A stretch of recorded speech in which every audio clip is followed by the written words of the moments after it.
a piece of land for the construction of a specialized treatment center for NTDs in the country. Ghana is a sizable nation and it is essential for all citizens to contribute to the government's efforts. I appeal to everyone to assist in establishing a polyclinic which will not only serve as a healthcare center but also create job opportunities for the community. These collective efforts can contribute to the overall well-being and prosperity of the country.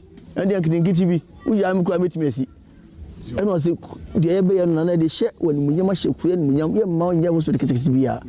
facility is expected to be completed within the next 2 years, pending sufficient funding. Dr. Justice Ofori Amua has expressed his commitment to ensuring the operationalization of the facility, affirming that his team would intensify efforts towards this goal. So we just want to employ the various district directors, the other regional directors, and even our partners, the World Health Organization, UNICEF, and all NGOs who are into health to put their hands on deck to support us in this fight against these diseases. District Chief Executive for Setre East, Ose Adia, has extended a plea to all well-to-do individuals, charitable foundations, government officials, among others, with knowledge and resources to support the ongoing intervention. A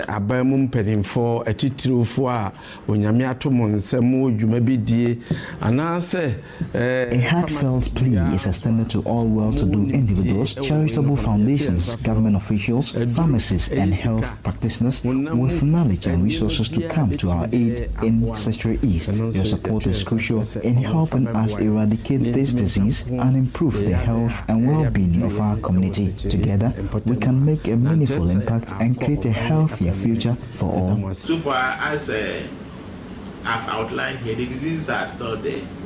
So we need more funding so as to help us to reduce the incidence.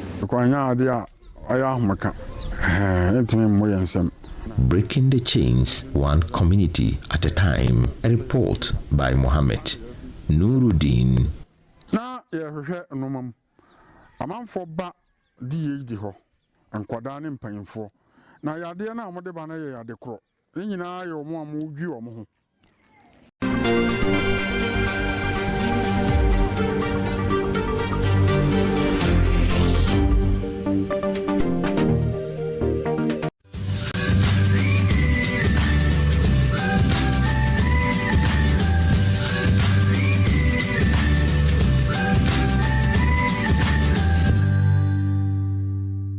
Hello beautiful people, welcome once again to Home Tips with Mira. I believe you are doing so well, and I believe also that you are enjoying your home gardening experience. Well, today I'm just going to take a tour through my garden, and while doing that I'll harvest some few fruits, and I'll be sharing some tips with you regarding the plants that I harvest their fruits.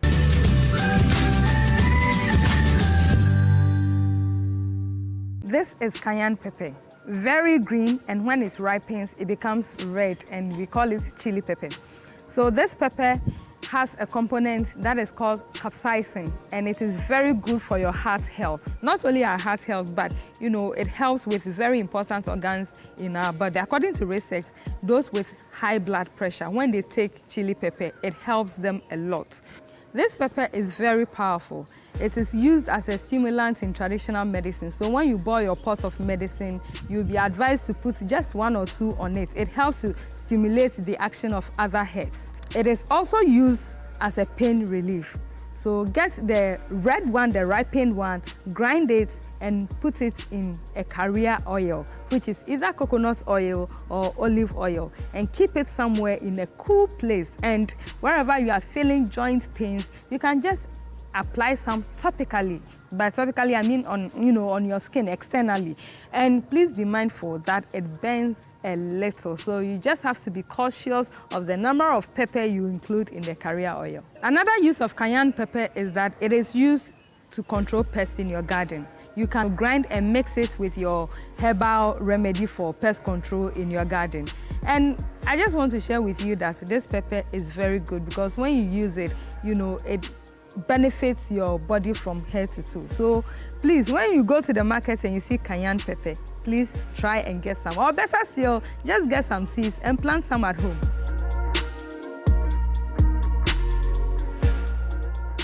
There are different varieties of pawpaw, and there are two trees of pawpaw. The male pawpaw tree and the female pawpaw tree.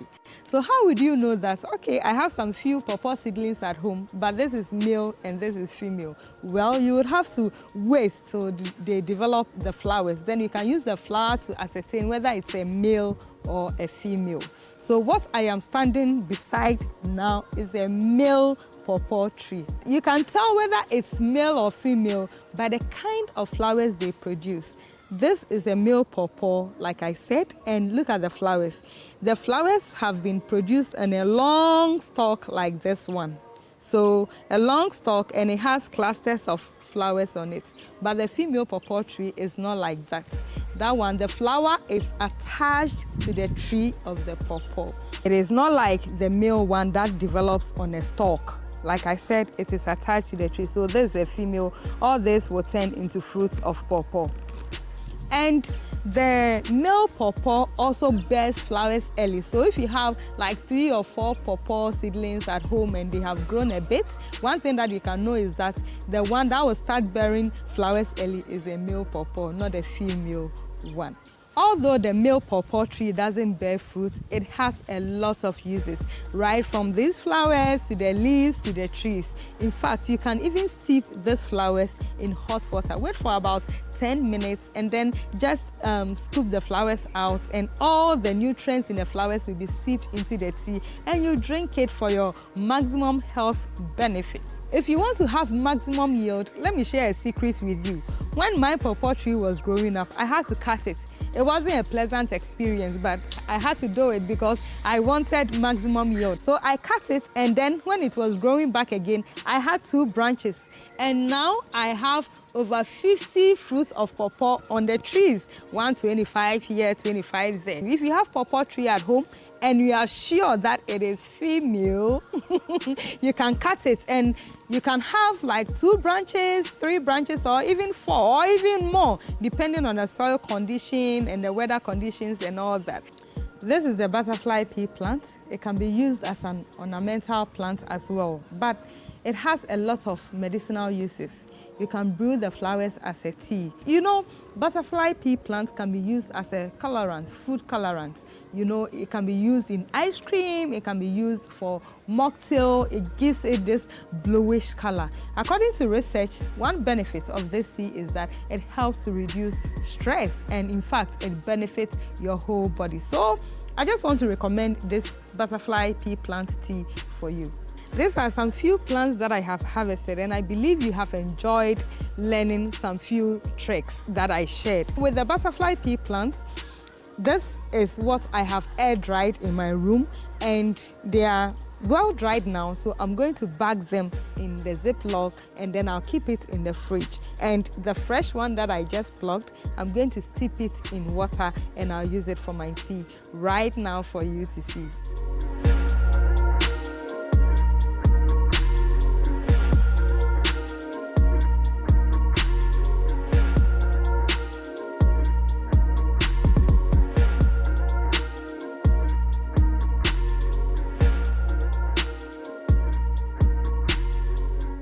When you add lemon, it will change from deep blue to purple, which is so lovely.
And here,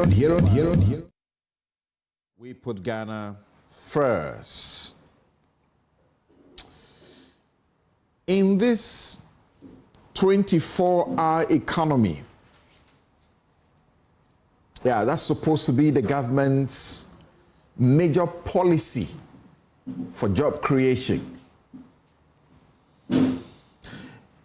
Is this a question of a big policy failure that there is rice gluts? Rice farmers, local rice farmers, have labored, taking loans, they have harvested and prepared rice, but they don't have people to buy them. So they are getting bad. At the same time, we're importing in the millions of tons, of metric tons of rice into this country. So my question, is this a big policy failure? How do we fix it? Naimos, the front against Galamsey, the armed front against Galamsey, its commander has been saved, in his words, by the mercies of God, because local people are fighting Naimos. They almost killed him. Armed soldiers. How did the local people in the community succeed in chasing armed soldiers away? Well, they did another one. The EPA boss, in the company of soldiers, were chased away. Does that look to you like this is Galamsey or this is Boko Haram?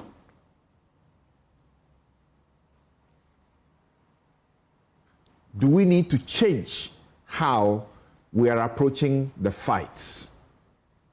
Are we getting to a point where the kingpins and their army will overcome us, overcome the state's army? It's no joke. People have been harmed.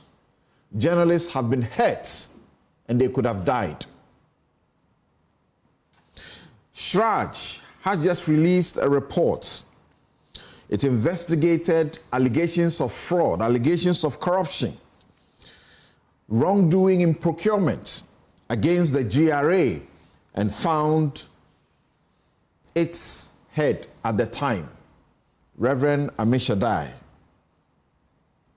It has indicted him as the head of the entity and is chasing 9 million. He's been referred to the Attorney General for prosecution. Will that happen? We'll be right back to deal with the vexed matters.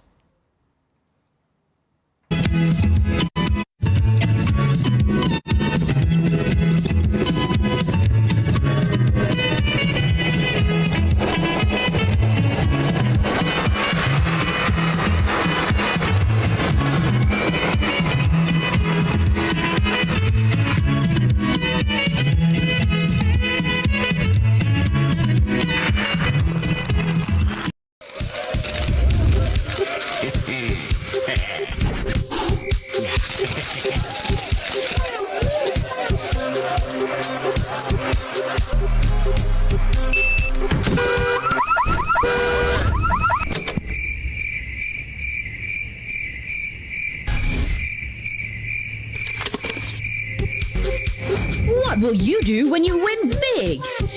With over 2 million Ghana cedis up for grabs, transact more than 100 Ghana cedis with your Momo app, and you could win daily, weekly, and monthly cash prizes, and 100,000 Ghana cedi grand prize. Bank transfers, POS, and third-party transactions also qualify. This promo runs in collaboration with the NLA on the Caritas Lottery platform.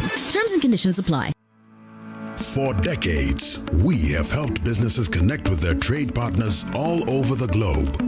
From Ghana to Burkina Faso, Côte d'Ivoire, Benin, Togo, Senegal, China, Morocco, France, Netherlands, and many other countries. We have made it possible to bring Ghana to the world. We have brought small and medium businesses closer to their customers across the regions in Ghana with our SME support facilities. We have brought relief and smiles to the faces of families with our employee personal loans. With our cutting-edge technology and digital support, we take the burden of complex thinking off you, making life simple. That is who we are, as close as a partner.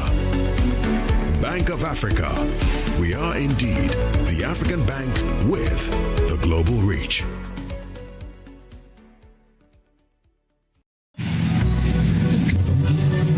So, Charlie, the deal there, I almost get her.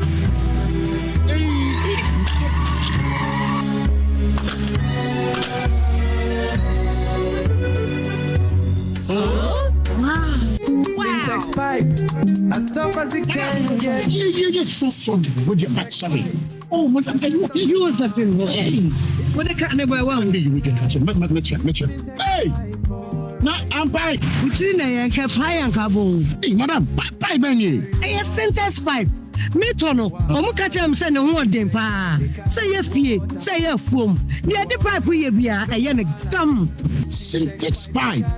Why a leaky? Come, madam. From today, syntax pipe in my pipe. No two ways. When you know, pipe ben abe use. SINTEX pipe. Syntax pipe. In a water. No hala. From across Africa, they come with dreams. At Academic City, they find purpose. Studying biomedical engineering has opened my mind to a world of innovation.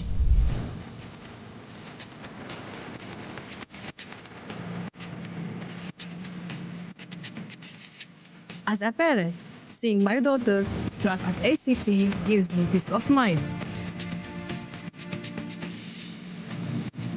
ACT didn't just teach me skills, it gave me the confidence to lead change. A world-class faculty, hands-on learning, a campus that inspires bold thinking. Join a community building Africa's future today. Academic City University, educating future-ready leaders. But Mom, these shoes are too big for me. Oh, this one, by Christmas, it all fits, Pepe. Planning ahead?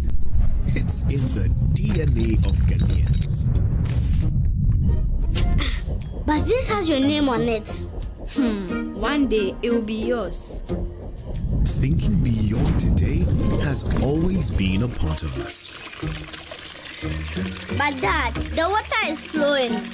And what if it stops tomorrow? As Ghanaians, we prepared not just for now, but for what's next. And that's why for 20 years, we've provided life insurance solutions for every aspect of your future. Star Life Assurance, your solid partner for life.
Welcome back, and this is Newsfile. It's your most authoritative news analysis platform, and here on Newsfile we put Ghana first, and here is something at stake. A point of corruption. Let MPs stay in the chamber. Yes, let them stay in the chamber, not in boardrooms and not as ministers. The sanctuary of our democracy, Parliament, is facing a deepening crisis of presence, and it's a self-inflicted wound. The latest findings on MP absenteeism are not just a depressing statistic. They are a direct measure of our legislators' disregard for their primary mandates. And like a broken record, the Speaker, like his predecessors, is left to lament this indiscipline. The Speaker's threat that they will lose their seats is sadly an empty cannon. The recent Supreme Court decision on ejecting an absentee MP has effectively neutered his authority to declare seats vacant. The real problem, starkly identified by the Speaker and corroborated by the Majority Leader, is the destruction economy we have created for our MPs. Their chronic absence is not due to sudden illness. It is due to their moonlighting on public sector boards. They did this, the two of them spoke about this in response to a concern I raised about the situation at the Speaker's Editors Forum on Tuesday. They, especially the Majority Leader, strongly supported my point. Why are MPs who are constitutionally mandated to oversee public entities simultaneously sitting on boards, sometimes even as chairpersons? This is not a policy gray area. It is a blatant conflict of interests. How can an MP tasked with scrutinizing the performance, budget, and operational efficiency of a public corporation perform that oversight faithfully when they sat in the boardroom that approved the very policies they are meant to investigate? The law, integrity, and common sense are all screaming foul. Yet, presidents, past and present, persist in this bad practice, turning Parliament into a waiting room for board appointments. The Majority Leader, however, seemed to suggest that civil society only finds its voice on this matter when the NDC is in power. Really? This is simply inaccurate and convenient amnesia. The CDD Ghana and others, including myself, have consistently deprecated this practice across administrations. We spoke out when President Akufo-Addo made these appointments, just as we must speak out now. The John Mahama administration that is vigorously on a, quote, reset agenda, end quote, cannot afford to justify doing wrong things by pointing to the previous regime's mistakes. Leadership is about acting differently when you know better. And the time for that reset is now. May the touted reset agenda not turn out to be the usual empty sloganeering that we are used to. Speaker Alban Bagwe seemed to suggest that this is a means to earn extra income, to make the job more attractive to professionals. This is such a weak defense. If MPs do not earn a living wage, which they do, the answer is salary reform and not the corruption of our separation of powers. But the solution to the grander problem is twofold. Stop appointing MPs onto boards right now. The president needs no legislation to stop this corrosive practice. It is an executive decision, and a matter of political will. He must end it immediately. Secondly, we must end the minister-MP compulsion. Both the Speaker and the Majority Leader agreed on the urgent need to amend the Constitution to remove the compulsion on the President to appoint up to 50% of the ministers or his ministers from among MPs. There's been widespread public support for a strict separation of powers, where an MP's primary job is in the legislature, not the executive. That must finally be heeded. If the Professor H. Kwesi Prempeh Committee and this government fail to recommend and effect this crucial constitutional change, they will have failed the people's long-standing demand for a modern and accountable democracy. There would be a huge deficit in the legacy John Mahama seeks in his second chance, second term. We must trade the absurdity of absence for the integrity of presence. Let the MP stay in the chamber and hold the executive to account, not sit with them in the boardroom and applaud bad policy. And that is my take. We'll be right back to engage my guests.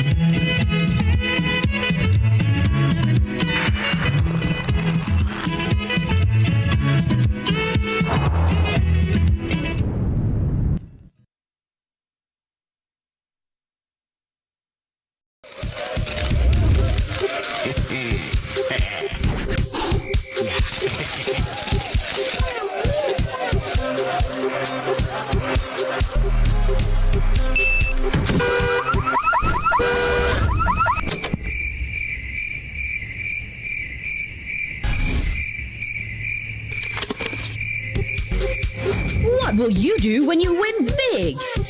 With over 2 million Ghana cedis up for grabs, transact more than 100 Ghana cedis with your Momo app, and you could win daily, weekly, and monthly cash prizes, and 100,000 Ghana cedi grand prize. Bank transfers, POS, and third-party transactions also qualify. This promo runs in collaboration with the NLA on the Characters Lottery platform. Terms and conditions apply. From just 983 Ghana cedis, you can lease a multifunctional photocopier and print unlimited. Yes, unlimited and free paper every month. Guess what? That's not all. Toners, repairs, and maintenance all are free. ValexLease.com or call 0244-644048. Remember, terms and conditions apply. Valex Lease, affordable document management solutions. For decades, we have helped businesses connect with their trade partners all over the globe. From Ghana to Burkina Faso, Côte d'Ivoire, Benin, Togo, Senegal, China, Morocco, France, Netherlands, and many other countries. We have made it possible to bring Ghana to the world. We have brought small and medium businesses closer to their customers across the regions in Ghana with our SME support facilities. We have brought relief and smiles to the faces of families with our employee personal loans. With our cutting-edge technology and digital support, we take the burden of complex thinking off you, making life simple. That is who we are, as close as a partner. Bank of Africa. We are indeed the African bank. There is something extraordinary happening, something you won't want to miss. A treasure that has been kept under wraps until now. The wait is almost over. Get ready to experience the unforgettable.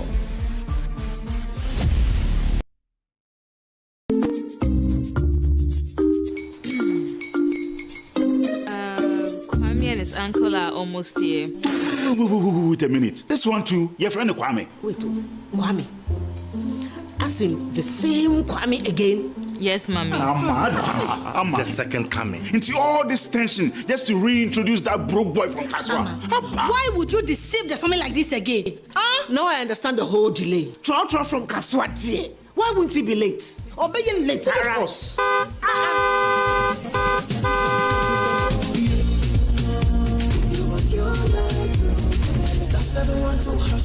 712 hash. You go be the luckiest. Copy from your job, be luckiest. From not the job, she be luckiest. Yeah, you go be luckiest. No matter why you're luckiest. Everybody go be the luckiest. That's Kwamio! Send your God up boom. If you're poor, what's that? So would the coming of the Son of Man be? Hey! Is that his car? Ha! Even now, your shadow the way designer. I use my own mouth to reject him. Oh, this is my mouth. Look at that. Kwame, my son.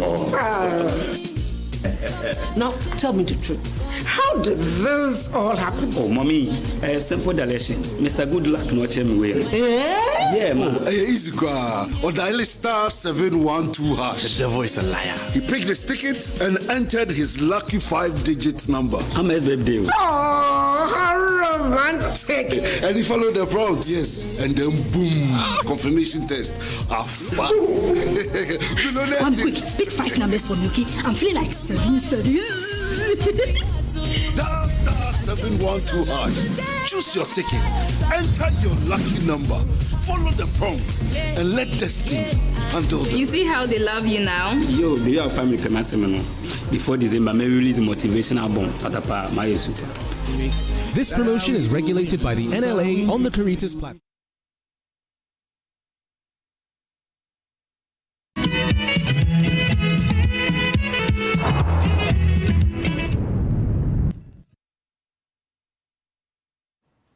You're welcome back. This is Newsfile. It's your most authoritative news analysis platform. And here on Newsfile, we put Ghana first. And we welcome you. This show is brought to you by the candid sponsorship of Bank of Africa. Strong as a group and close as a partner. MTN everywhere you go. SHS University, educating ethical and entrepreneur leaders for Africa. Robert & Sons Optical Services, your comprehensive eye care service provider for 33 plus years. My Way. Insurance, dial star 165 hash on MTN to join My Way today. Syntax Times is strong, it's tough. Activa International Insurance. Our clients are Pashing International Facilities Management Association. They are proud to be associated with Newsfile. And Safari Valley Eco Park, bringing you closer to nature. Valex Lease, that is your affordable documents management solutions. Now, our guests are seated. Let me introduce them to you as we begin the discussion. Right from my immediate left is Senyor Hosi, the bluntly speaking Senyor Hosi, convener, the One Ghana movement, and trustee of the Ghana Coalition Against Galamsey. They have issued a statement on the back of the military and security being chased away by Galamseyers. Vera Abnado is Programs Officer, CDD Ghana. She's in charge of elections, rule of law, and anti-corruption. Of course, you know we have a matter of corruption to deal with. The Chraj report on the GRA and the procurements to 3 companies where the former Director General, Amishadai Owusu Amwa, Reverend, has been indicted. Dennis Miracle Sabuaji will join us. He's Director of Communications for the Baumia campaign. And Chofilos Jimega Jr. is lawyer, engineer, and member of the NDC National Communication Team. Ladies and gentlemen, good morning. Thank you very much for making time to join us. Good morning. Great. All right, so, of course, we have issues with our rice. Not only rice, but, cereals that we are maize and so on. And they are getting rotten. They are sitting in the barns. They are sitting, some of them, they don't want to harvest them yet because there's no point in harvesting them. And yet those who have grown them, they are losing millions because they took bank loans, among other things. Let's listen to a couple of people who have had something to say about this. Anthony Morrison on the green Glut. We also have Joshua Tuatobo, and also Dr. Amma Enin on the green Glut. Let's listen to them and come to the studio. And you will also appreciate why Senor Jose is here. He's a farmer. So let's put this into context. During the drought, we got support from the World Bank, about $135 million. We also got some money voted by Parliament. I think you remember we were on this site. Yeah. We discussed the money that was voted to support farmers with regards to mitigation and social interventions. And all this we imported, government imported then, a lot of maize and rice to be distributed to farmers. And to plant? No. As a way of social protection interventions. They have lost their fields, so they needed to be supported with food. Okay. So we imported these grains. Now, fast forward, some livestock feed producers in the country also went to the Ministry of Food and Agriculture and demanded that they should be given permits to import maize. Now, between last year and this year, we had imported close to 350,000 metric tons.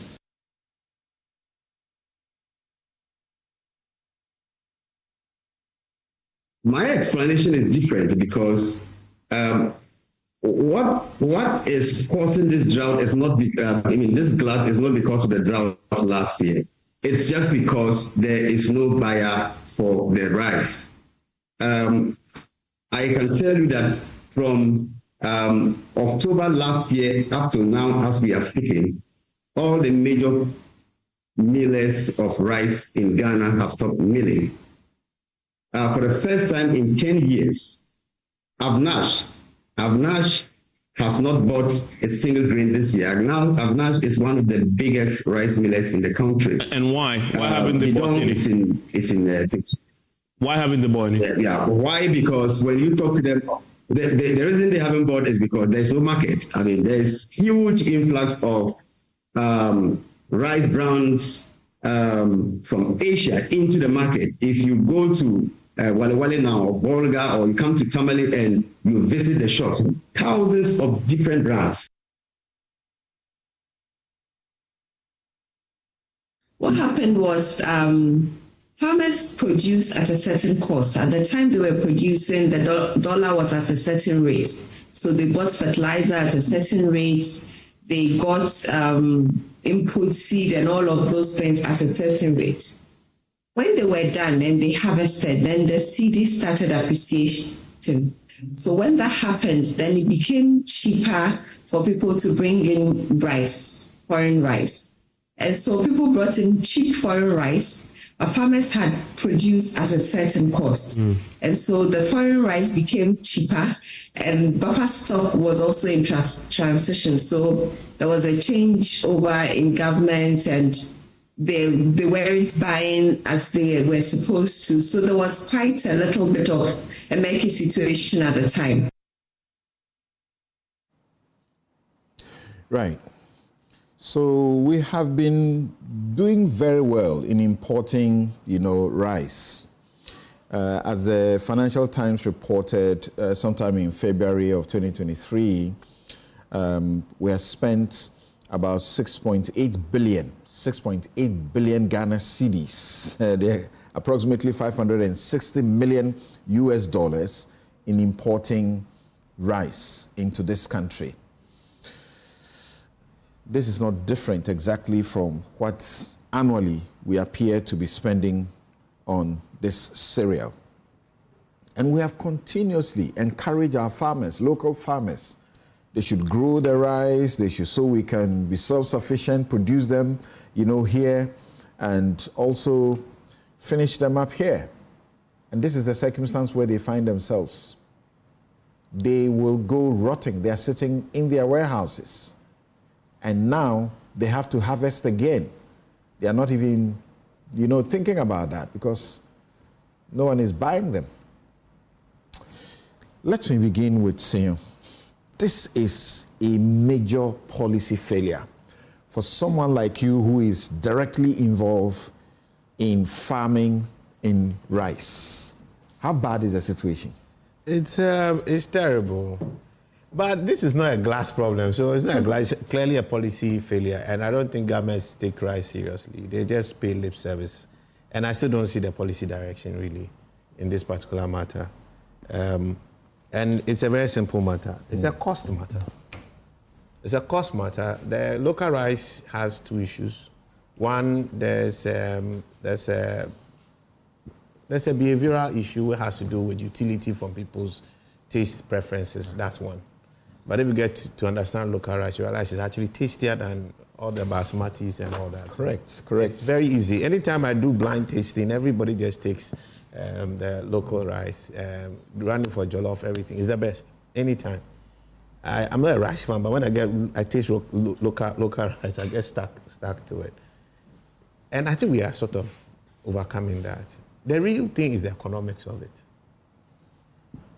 I'll tell you, let's just do some maths together so everybody will just sort of understand what goes on. Producing paddy today should be about 25,000 cedis for a hectare. And that should give you about 5 tons, thereabouts. So 5 tons, take your calculator, divide, that's per hectare. So 25,000 divided by 5 tons, that should bring you to 5,000 cedis a ton. Divide that by 1,000, and that gives you 5 cedis per kilo. So you add 5 cedis per kilo for paddy. Now you do 5 cedis per kilo, add 1 cedi for milling. That's 6 cedis. Now these 6 cedis, by the time you are done, you won't get 100% of it back. The recovery rate is about 0.65. So divide that by, so 6 divided by 0.65. That tells you you're going to get 9.2 cedis for a total mix of fully milled rice. Now this fully milled rice, just about 60%, that's like a best deal. So really half of it is what is a long grain that you typically will consume. All right, then the rest are heavily broken. So even let's just take this one as your base. And in all this, I'm talking about cost. There's no financial cost. There's no capex, nothing. Meaning that the variable cost you throw in is what you're just taking in. Transportation, zero.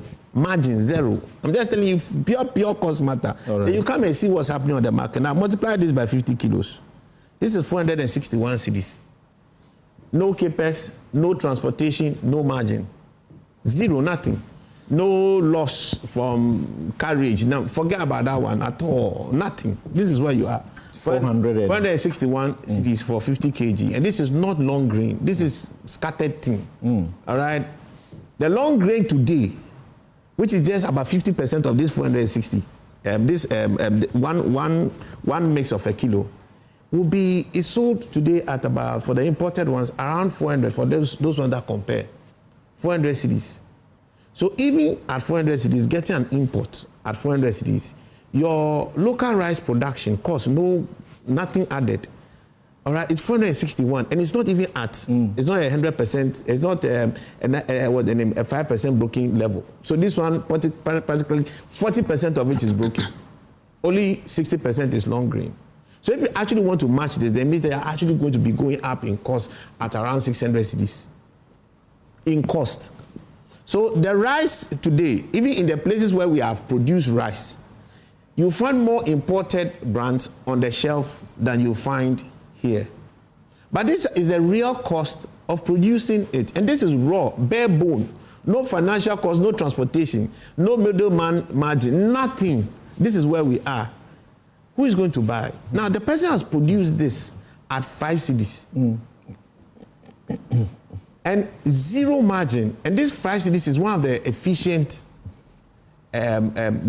production you will see. Other than that, typically you are doing around 6 cedis a kilo. Today, people are being forced to sell at 5. And I just told you, this is not, the farmer hasn't made a margin, the producer hasn't made a margin, the miller hasn't, nobody has made a margin. So even the farmer at the farm gate, deciding to sell from 6 to 5, is losing a cedi a kilo of paddy. Meanwhile, you should typically be selling it at maybe 8, thereabouts. Look at the differential you have. And I'll tell you, we had last year we had the dollar at 17, right? Am I right? Right. Almost. Okay. So we had 11 divided by 17. Okay. So you've had a 34% recovery on the value. All right. So you have the dollar drop by about 36%. Check the other side, or 35%. Check the other side. I take fertilizer. Fertilizer used to be 420, 390 now. Now it's 390 now, and it used to be before 420. So 390. Everybody carry your calculator. We are doing it together. I don't want anybody to say senior come say something. Divided by 420. All right, minus 1. Okay. You just have a 7% drop in the cost of fertilizer. But the dollar has dropped by 35%. The import reacts to that dollar quicker. So where are we? So the cost of imports has dropped by about 35%. The input for farmers have only dropped by 7%. The capex that I bought last year is still there. So, and all this, I've not even added capex. So the variable cost today does not make sense for you to even plant. So me, I just did test planting. I've only made for me and my wife and my children.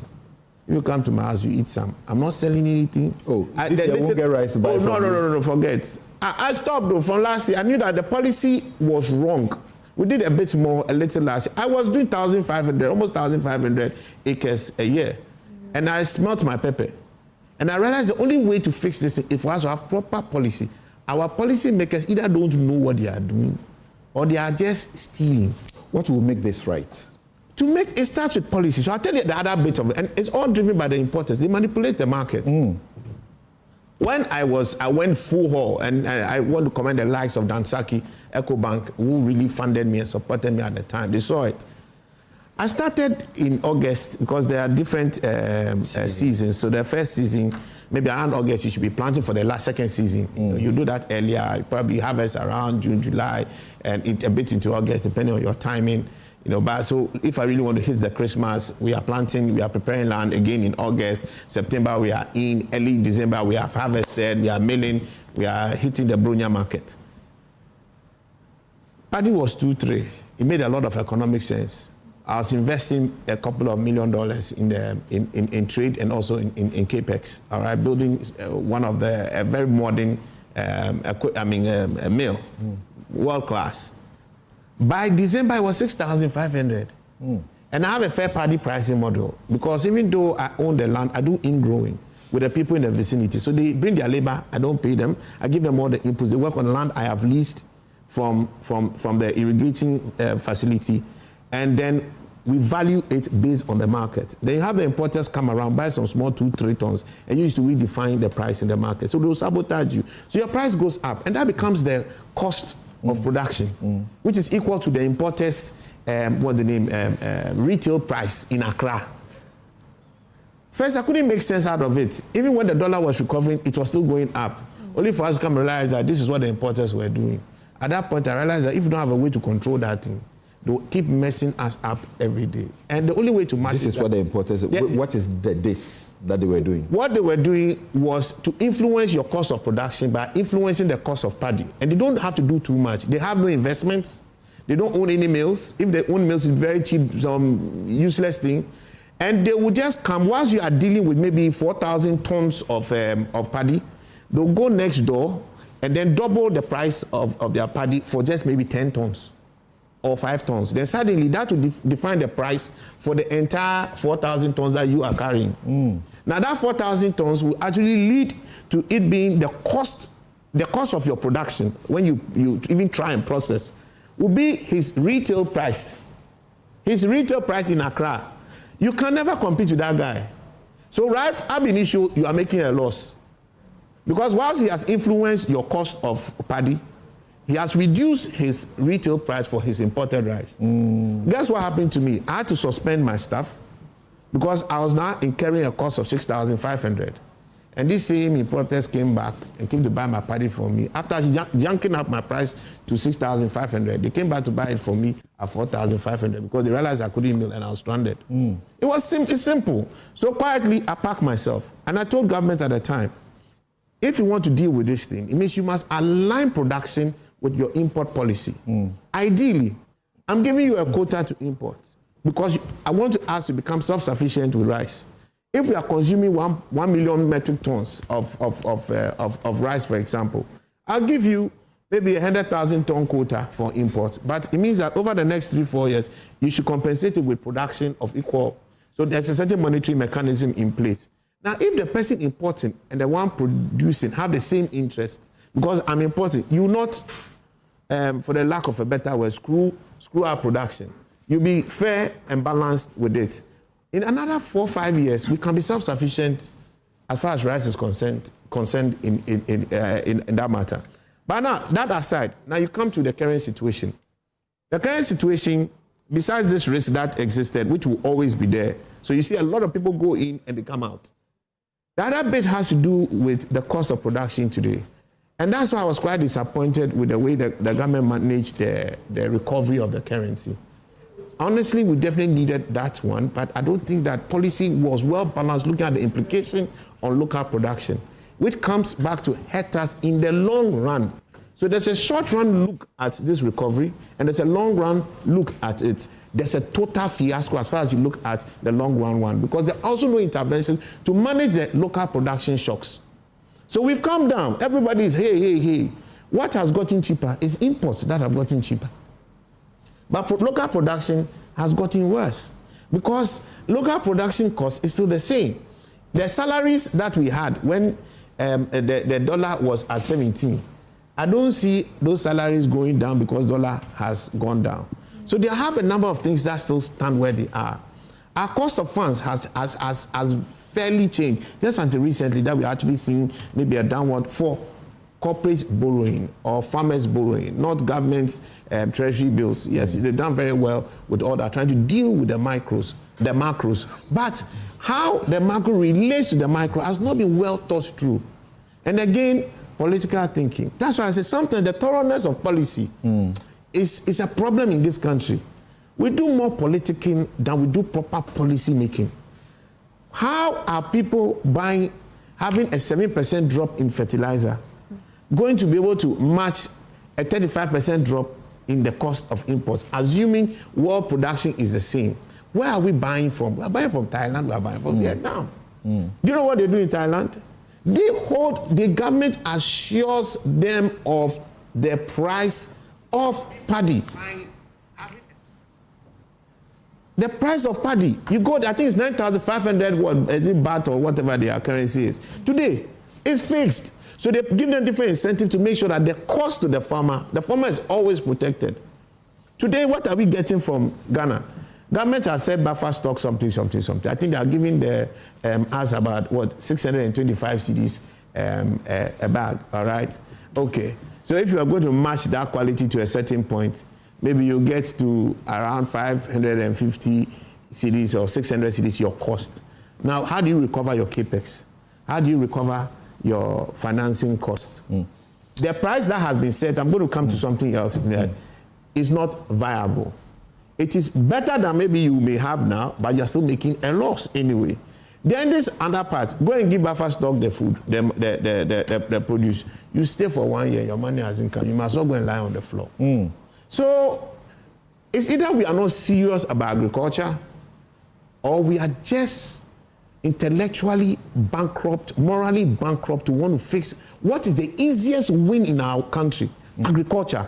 Agriculture is the one transformative policy that can be achieved effectively within a single electoral cycle. If your brain is right and you have proper people around you, you can actually make Ghana rice self-sufficient within a space of 5 years, maximum 6. Most of it will be realized during your one-term cycle. Okay. But there's a problem. I don't know. It's as if we didn't go to school. I don't know how we will explain this kind of thing. So those farmers, they are selling today at a loss. They are selling at a loss. The paddy is at a loss. The rice itself, trying to get it off the shelf, it's not happening. It's not a glut. It's a policy problem. It's not as though we've overproduced in Ghana. We haven't overproduced. We're importing over a million tons. And if look, go to agree, they don't even know how much local production is. They don't know. They should speak the truth. The data, they don't have it. I was one of the major producers. Nobody came to ask me exactly how much I was doing in that district. Nobody. Nobody. Come and calculate what's your milk capacity. Your milk capacity is maybe 5 tons an hour, 10 tons an hour, multiplied by 8. Then they assume that you are producing the whole year. Then come and tell Ghana, please, they should stop all these things they are talking about. Avnas is not one of the it is the largest. Unless something has changed. 20 ton per metric, 20 ton per hour meal. Look at what's happening there. And it's in Tamale. And they've added another one there. So why is Avnas not buying a single grain? Why? Avnas is produces parboil because of the nature of the northern grain. They don't harvest early, again because of equipment. And you know that place is warmer. So it dries quickly. So when you mill it, the recovery of you may still get maybe your 60 or 65%, but the value is in the longer grain. The longer grain portion will be just so low. Okay, you catch a breather and let me move on to. So I'm not. Excuse me, and Dennis, welcome. Thank you. Just what is wrong with us? About 3 years ago, I interviewed Abraham Odum. Okay. He's a Ghanaian. He did something. I think he was one of was either a DC or something in the Kufuor regime and so on. He was in Nigeria and they used him very well. Nigeria reduced its rice import by more than half because he was leading the agricultural revolution in rice in Nigeria to make them self-sufficient. We are talking about jobs, alternative jobs for Galamseyers, people who feel there's no job, they must do Galamsey. Manasseh writes a piece and says, President Mahama can give a legacy. His father was into rice farming. He himself is also into this farming. And yet, these leaders can't seem to have a clue as to how to correct this imbalance. We're spending over almost 7 billion to import rice. When our farmers here can do that, and even when they do just a bit of it, we allow it to rot. Fertilizer is expensive, everything is expensive, the road network from which they will transport is terrible. What's wrong with us? We are just not serious, like Sayo said. And if you're a farmer's daughter like me, growing up in a farming community, we even saw farming as a punishment. We don't even want to go to farming because my dad would say, oh, if you want to move forward from this village, you better go to school. So in my mind, I go to school and farming is for the others until you get to that stage where you realize that, okay, farming is not just for my fathers and mothers. We could equally do it. And we haven't even changed that much. My nephew, my mother takes my nephew to the farm and they're all crying. They don't want to go to the farm because it's still seen as a punishment for the younger ones. And young people don't want to go into farming. I just heard him say he stopped farming. We can't build a nation like that. And it is also not a production issue like you put so much money in it and he was running at a loss. The banks will come after you. Like these people are complaining now that the banks are after them. They took loans. And I had to sell off a lot of my assets just to cover millions of dollars of my exposure. And we are a country that consumes a lot of rice. So even with what we are producing, it's not up to what the nation's capacity. I think what we are producing is just about 30%. It's not true. I'm not sure we are doing 20%. You know, let's get. It's not true. I've told you that people just come and calculate what capacity you have, and then they'll come and tell that's what you have. Okay, you're not producing. Continue. Nobody has proper I'll tell data. you, my shock when they were complaining about this Glut situation, it's like an annual situation. When it gets into December, then they come to tell us about it. And I engaged the people who were in charge and also in the associations. and I learnt that even the poultry we consume in this country, we don't produce 1% of it. If you check the official record, they say we produce about 3% of it. But the people who were at the forefront sat in this studio and said we don't produce 1% of the poultry we consume. Even the old chicken, we import them from Holland. We don't even have. So I think that, so national buffer stock was set up. I think the mandate is to buy. In fact, if you read their own mandate, they say to anticipate, they are going to anticipate increase in production. Buffer, so they are set up to buy when there's bumper harvest and then they buy. But now I think their main focus, they've turned themselves into buying for the free SHS program, and so they are not concentrating on that. And it's a food security issue. Some say just last year, the Minister of Agri said we had to import rice because there was drought. Like within just a year, now we have more rice that we can't even, we should buy this rice. So for me, I think that if buffer stock can actually concentrate on its mandates, restructure it, I think the issue with stocking up with free SHS food and other things, maybe another conversation we can look at. But if we can have buffer stock to really get this, and as a country, we can't say this rice is going. To you, one problem they are complaining about is that when the government has instructed that buffer stocks should buy from them, the price at which they are buying is like, we know you don't have a market. You either give it to us or they rot. So they buy it at a very low price. Now they've shifted their attention more on the free SHS. And when you buy it, they won't pay you 1 year, and you are still waiting for your money.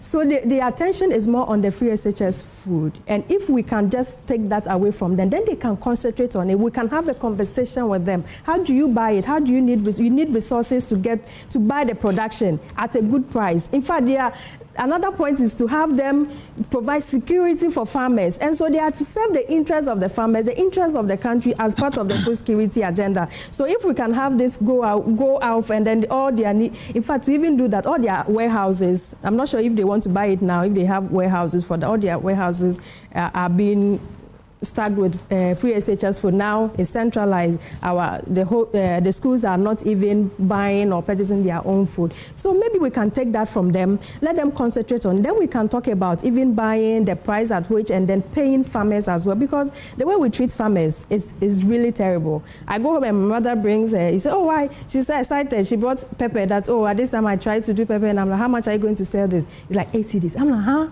You want to sell all of this for 8 cedis? You go up and down, and just a cup of this is 8 cedis.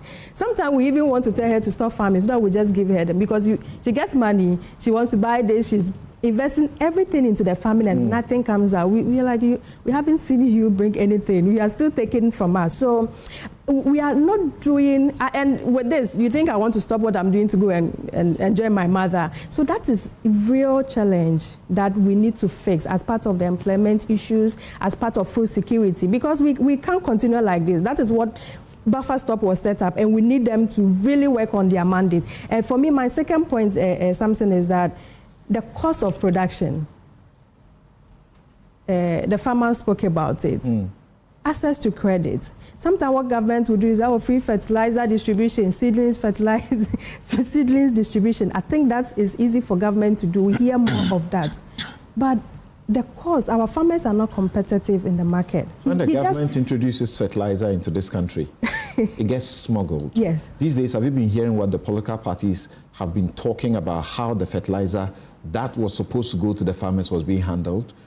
The MPs were the ones supposed to take charge of them and lead their distribution. And the party people are crying that the fertilizer was either distributed in a certain way, or some MPs were hoarding them and they didn't give them out because they wanted to sell them, and so on. Yeah. So for me, we're crazy. Yes, we have to be serious with agriculture. So greedy, wicked. We already have. Our former agriculture minister said he saw it on the donkey going, and he cannot talk to the donkey. He saw the fertilizer on the donkey. I didn't hear. They smuggled them out. He said they were on donkeys. There were donkeys leaving, crossing the border into Burkina Faso. And he just saw it. He couldn't do anything because he can't talk to the donkey.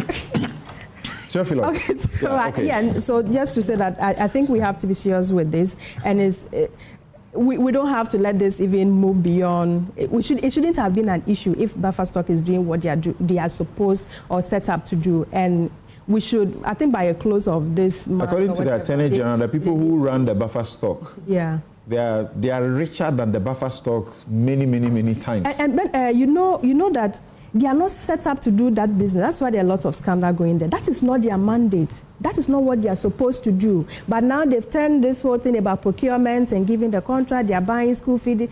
That is not the mandate of buffer stock. They came in as a measure, an emergency measure to hold to be a transit for distribution to the various schools. Now we have seen some level of stability in the free estate. It was new. All of us needed to come together to look at how do we make this work. Now it has stabilized. Can we get the schools handle their own distributions and buying so that buffer stock can concentrate on food security and also security for our farmers? We can't just leave things like this.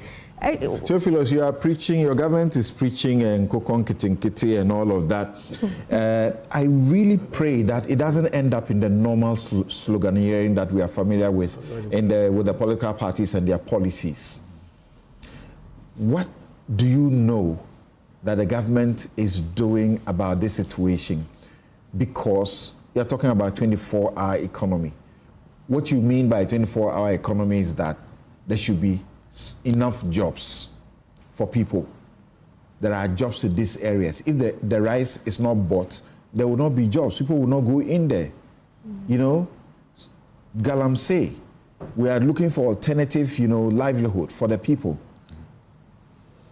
Well, to take a leaf from what Senyo said, the first thing is behavioral about what we want to eat.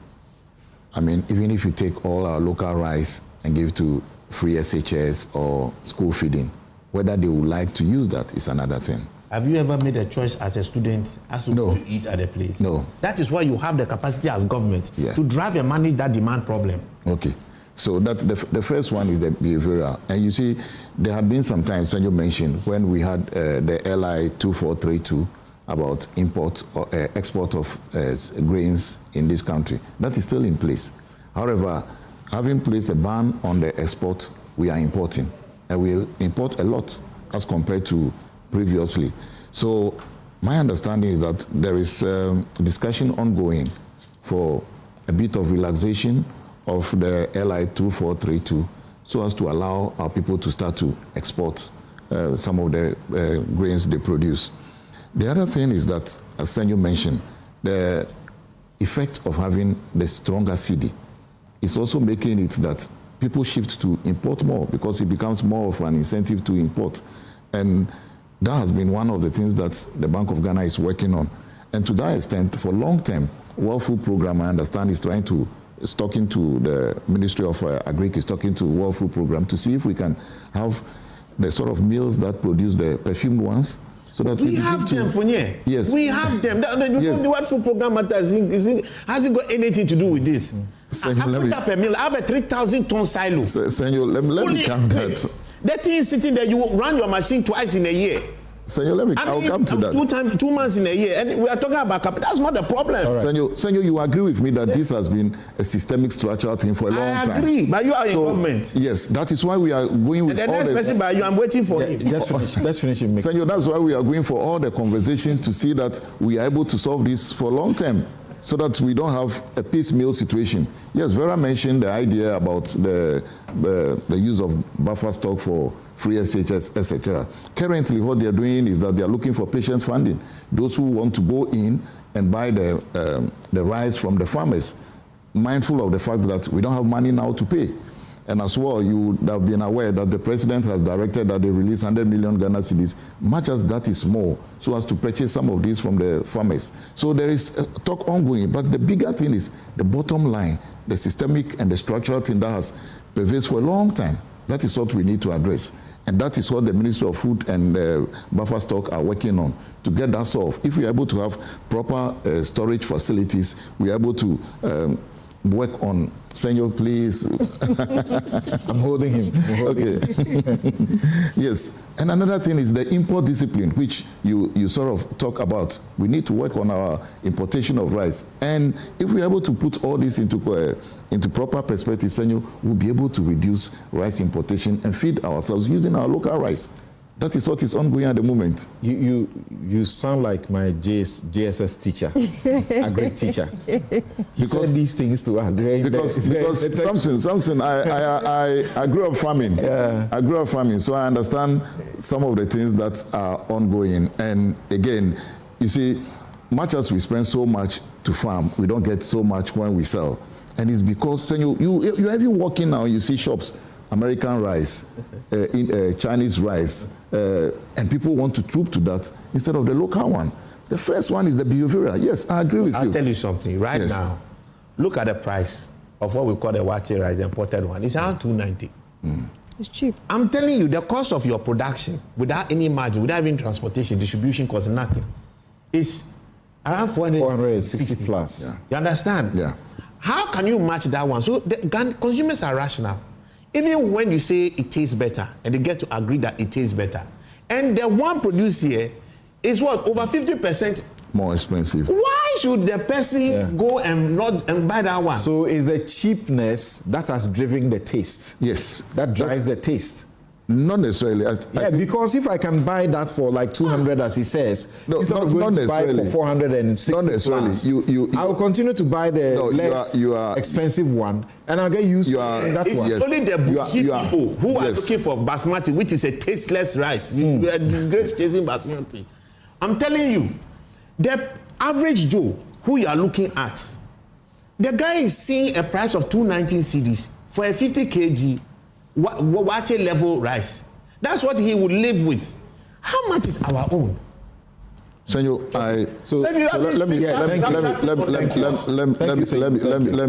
let me come here to what Samson has just said. The other bit is, as I said, the government is working with the farmers, the Chamber of Agri-Business, and you interviewed one of them on what needs to be done to correct some of this price differential. Yes, I agree. It is not necessarily the taste that is price that is driving the taste. Sometimes price can be inelastic. Yeah, you have 2 cedis today, you are eating kokunte. Tomorrow you have 4 cedis. Instead of eating more kokunte, you decide to eat jollof rice. So it is not necessarily the taste that is driving the price, but the things that I have itemized that you said your Greek teacher has said. But Senor, the long term is the talking that is going on with WFP and the World Bank. Again, the policies, some which were introduced the last time. I don't want us to appear political in this. That matter, I'm waiting for the two of you. No, we don't have to. Say, hold on. No, we don't have to appear political. If you keep mentioning his name, he will reply. Okay, Senor, I will mention. We don't have to appear. I don't have to appear political with this. Yes, there were decisions that were taken the last time. We need to correct them. I give an example of the LI 2432. About the ban on the export, yet we gave permits for people to import more. By somebody who wants to run for president. Carry on. Okay, something. So basically, if we are able to get flexibility along this LI and get some of this removed, and we are also able to export, the Burkinabes even are no more buying from us. And if they want to buy it to be a smuggle, and they don't want to do smuggling. So some of this happened. And also, of course, we had drought last time.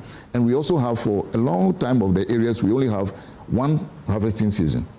So they harvest one. We don't have the one they harvest all across year. So what they are doing now is, if they get the patient funding and people who are interested in buying, then they want to spread it across. They don't just go to Tamale, they go to Apifia, they go to Akachi to buy across. That way they are able to spread the little amount they have among all the farmers. Then the prices can be stable. That policy is wrong. That one has So hold on. Still hold on. Yes. So Dennis, as we have come to know it, almost every political leader knows that a Greek is a potent force to change the destiny of this country. So why are we here? Let me just, before I even come to that one, you want to smuggle me into a space that you've allowed others to go around first. So I heard Mr. President make a point about policy failure, and so I started reading if there is a policy. I wanted to find where the policy is first.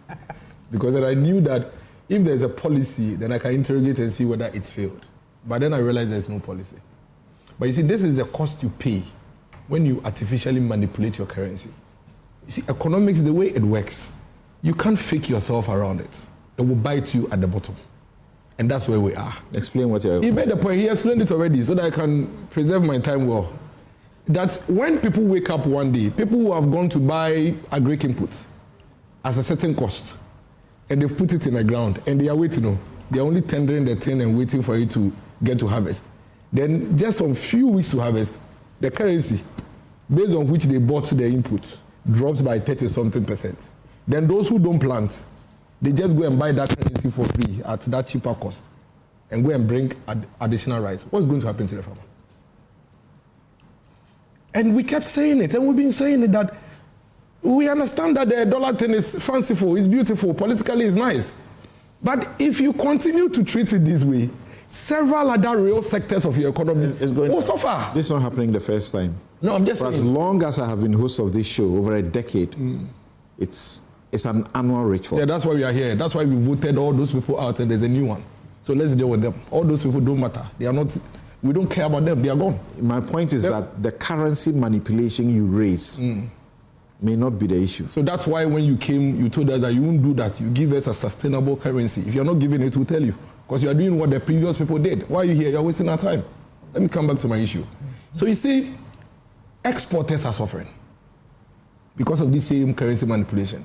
Their buyers are stopping the purchase of Ghanaian export products because they used to spend, let's say, $1 to buy from us. They wake up one night, they need $3 to buy the same thing. I'm just saying. But the thing can move from 14.5 to 10 within 6 weeks. 1.35. You know. Yeah. So now they turn around and they go to Rwanda, they go to other places to go and buy. That is one end of it. And when the export is suffering, you know the implications. People are losing jobs. You are even going to mount more pressure on your currency and look for more money to manage it because you're not getting any coming in. This farmer situation is just one of the sectors who are silently dying as a result of the currency manipulation. There's no doubt about that. You can't work your way around it. And I keep asking myself, who are the real beneficiaries of this fanciful policy of pumping money to artificially keep our currency at a certain point? The business people, the rich people. Because something, go and take every single product from January till now and tell me how many of them have seen price reduction. For which reason we will say that, oh, you brought our currency from 14 to 10.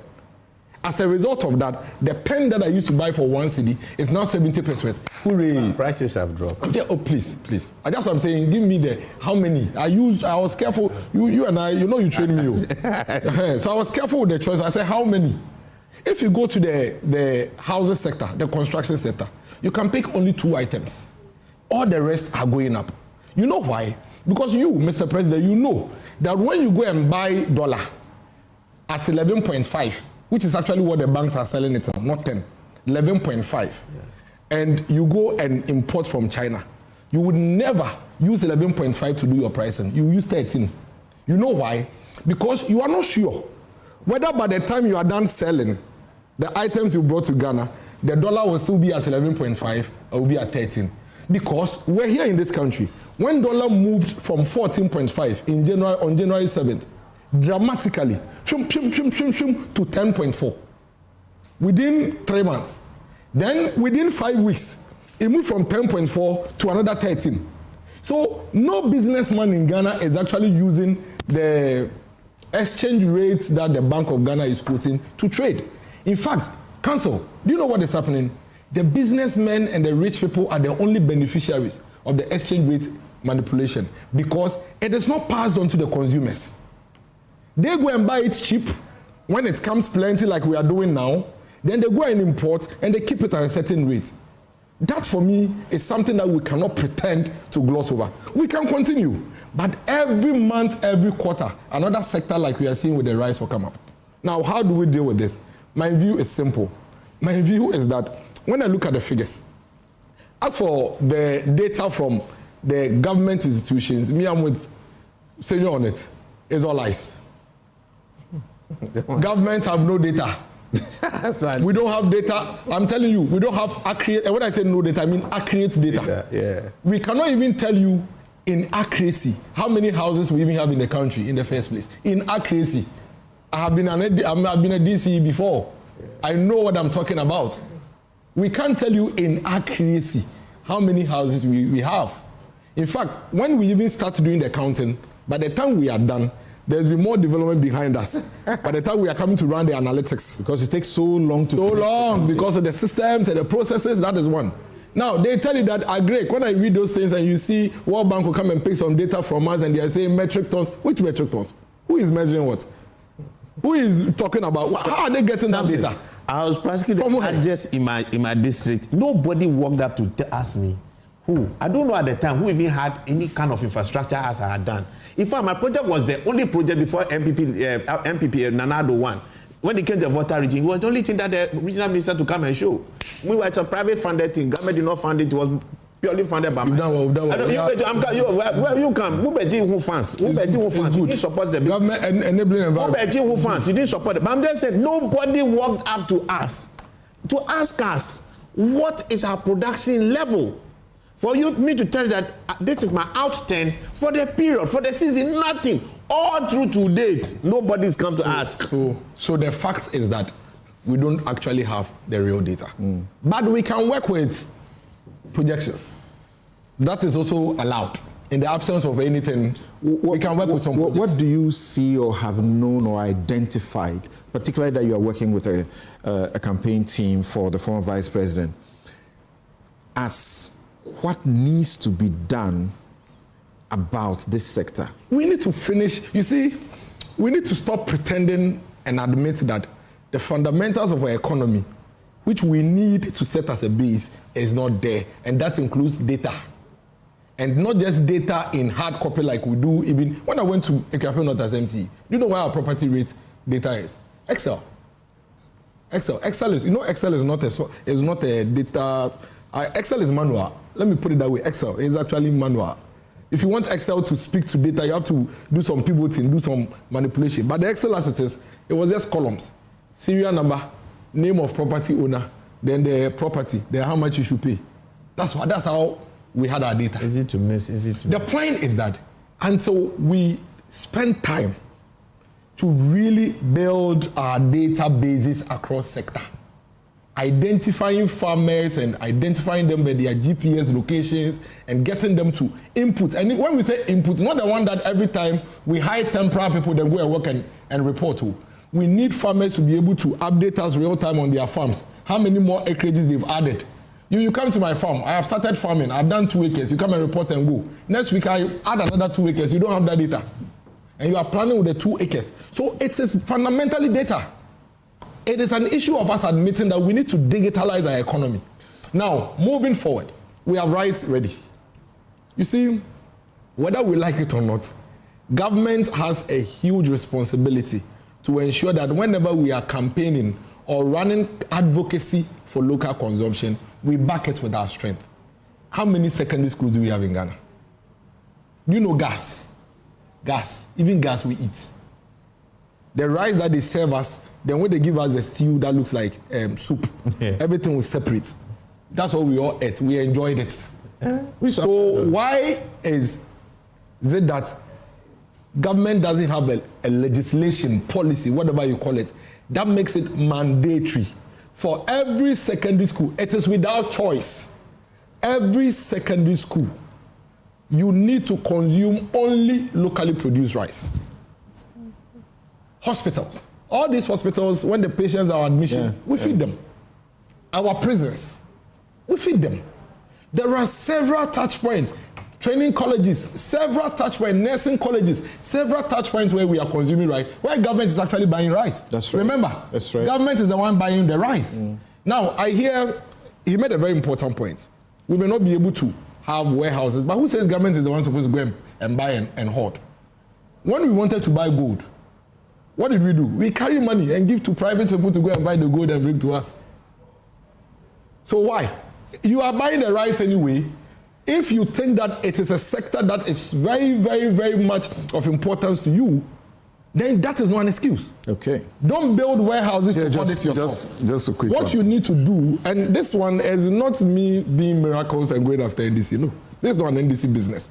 This is a whole state failure, which we need to find a way to fix. Correct. Okay. My view is that the same way government is able to carry money, but that one is NDC.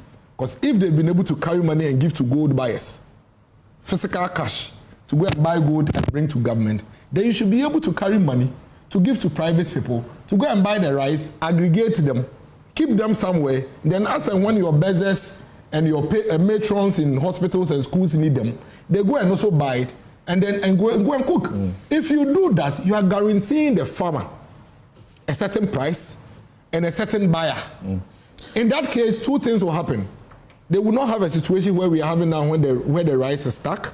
And then two, the motivation by private sector to go and import so much, knowing very well that buffer stock will buy, would also be low. Go to the buffer stock warehouses. You see plenty imported rices.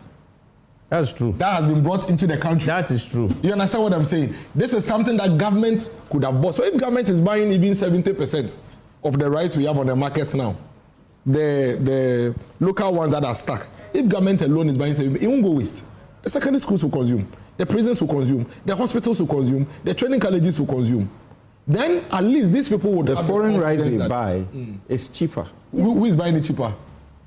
Because the government. About you, who caused it? You reduce the currency by 35% artificially for him. No, the I agree. miracles. No, I agree. I'm not saying. Let me finish my point. Let me finish my point. Yes, I thought that is why I said that. Whilst you see, government, you don't look at things in one line. Once you knew, all of you have been. Once you forget about it, we don't exist. You see, we don't exist. That argument, when it comes, I agree with you. Then get out, bring us, and accuse us. You understand what I'm saying? But so long as we are not in government, everything you say about us is moot.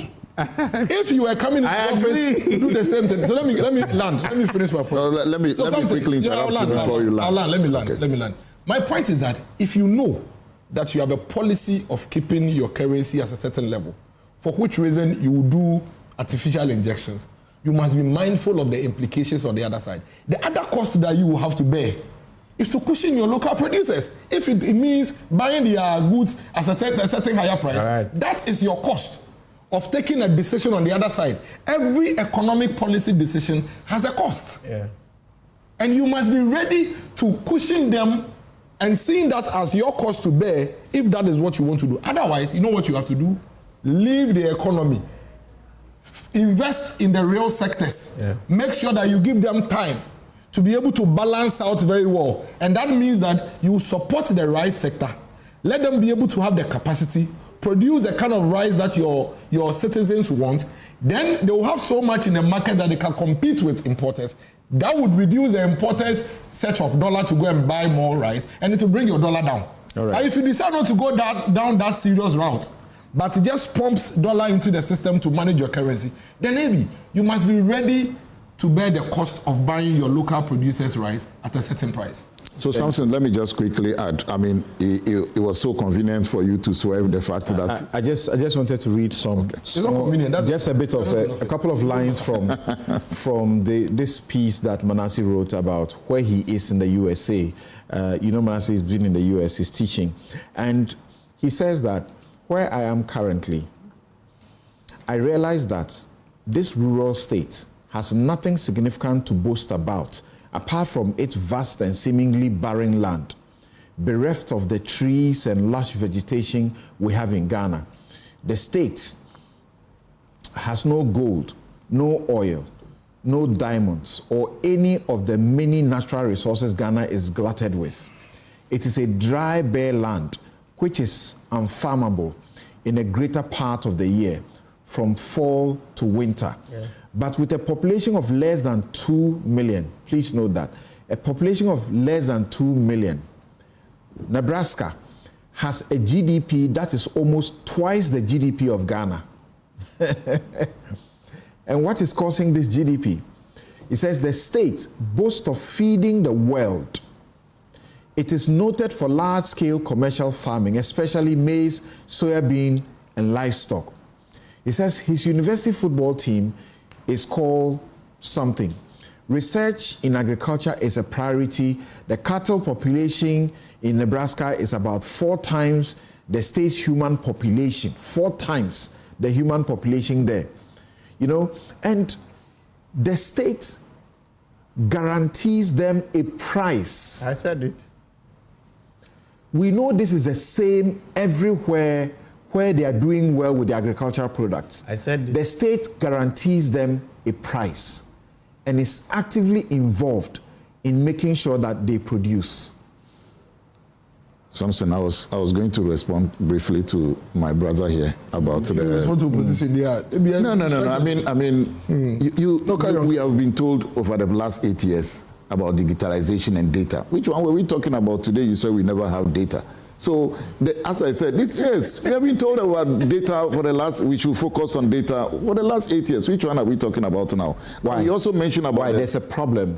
Yes. Which is not solved. He shouldn't proffer solutions. No, he's proffering, but what I said, as I said, were not Samson, I admitted initially that this is not a political, like NDC, MPP. You said it's not political. I made several points. One of them was sorry. It's not NDC, MPP issue. It is a national issue that we must tackle head on. Now, for example, if you are talking about the high exchange rate that we had previously, we don't produce largely for export. We produce largely for local consumption. Now, if the farmers import using the very high exchange rate, they'll pass it on to the consumer. And now if we have lower rates, how can they pass that on to the consumer? The problems we have is not just as a result of the last 6-7 months currency issue. That is what is producing this at the moment. That is currency manipulation that is causing us this. But that's a fact you cannot negate. Yes, we cannot negate it, but it is not largely due to just the exchange rate that has become stronger. That is where we are today. It cannot just... the thing there? It is no, please proceed, because I told him, I reminded him that as far as I have been sitting here, this is an annual ritual. Good. It is largely part. Look, not entirely. It is not. Okay, all right. So largely, we're talking. Let's move on. It is not. We have discussed. All right. You mentioned a lot of things. I've also added, and others here have added. It is not largely due to currency manipulation, as you like to put it. Thank you. Okay. So we would like to end it here. No, I beg you. Yes, I beg you. Some data we need to get. The SOFI report, State of Food Insecurity report. They've changed it, but I still call SOFI. So it was released recently. We have currently 50 million of our fellow citizens. That's about 45% or more of our fellow citizens who are food insecure. Let's get it clear. That number used to be 11 million in 2016. We have had FASDEP 1, FASDEP 2, PFJ 1, PFJ 2. Where are we? And now we have FGP, Feed Ghana program. Samson, let's call out the politicians. We are tired of the sloganeering. Because if all these policies were actually working, we should actually see a proper improvement in these factors. That increase, think about it, it's over 40%. 11 to what? It's about 40%, I mean, slightly lower, to 15 million.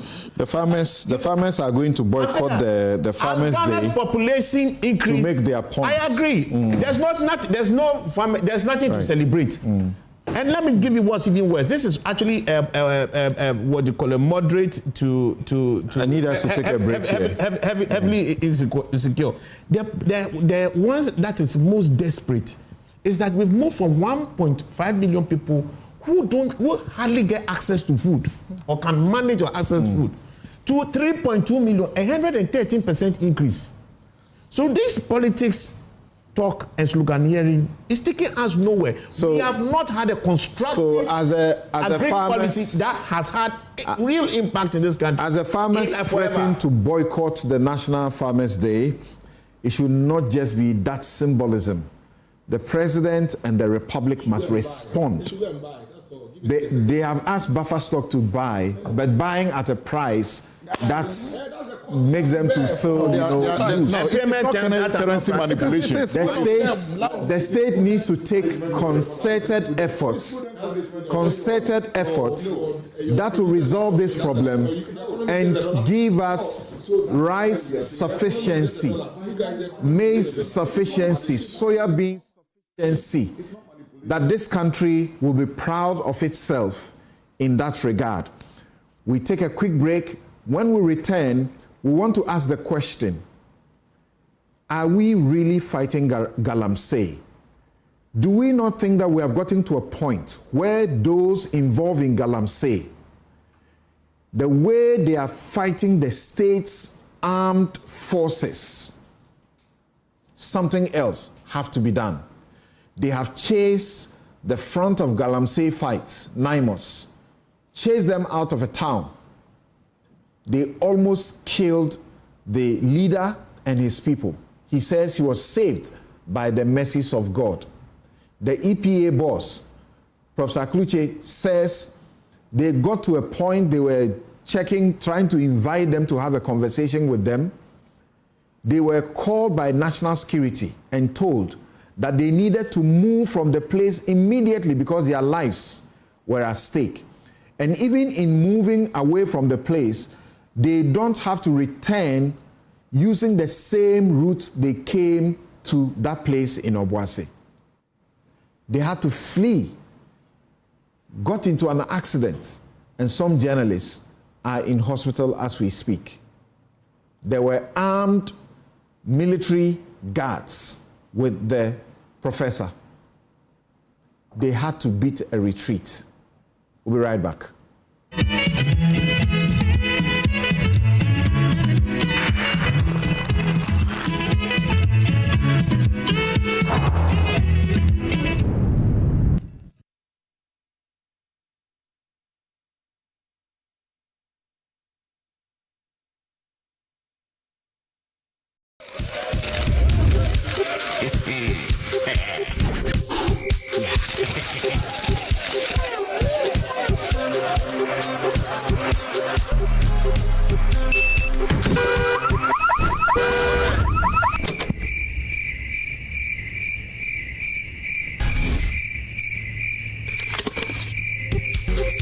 What will you do when you win big?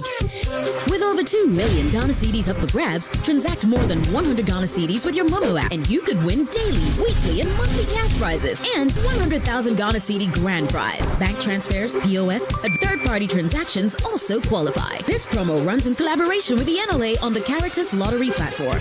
Terms and conditions apply. Imagine a logistics partner that's more than just a partner, a complete ecosystem for Africa and beyond. Welcome to Magdan Shipping Company Limited. For over 2 decades, we have been the trusted name in shipping and logistics, building a reputation for excellence that's second to none. We offer a comprehensive suite of services to meet every challenge. From dedicated ocean freight with our own vessels to chartered cargo planes for urgent air transport, we control and synchronize every link of your supply chain in line with a vision of the African Continental Free Trade Area. After need to move large-scale equipment, our expertise in project cargo ensures every detail is handled with precision. With our expansive network of warehouses and trusted partners across the globe, we provide seamless storage and distribution solutions that keep your businesses connected. Through our network partnerships, we ensure your cargo moves where it needs to and when it needs to. At Magdan, we are dedicated to delivering exceptional services and solutions that embody the highest standards of quality and efficiency. Email sales@magdanshipping.com. Magdan Shipping Company Limited, your trusted partner for every logistical need.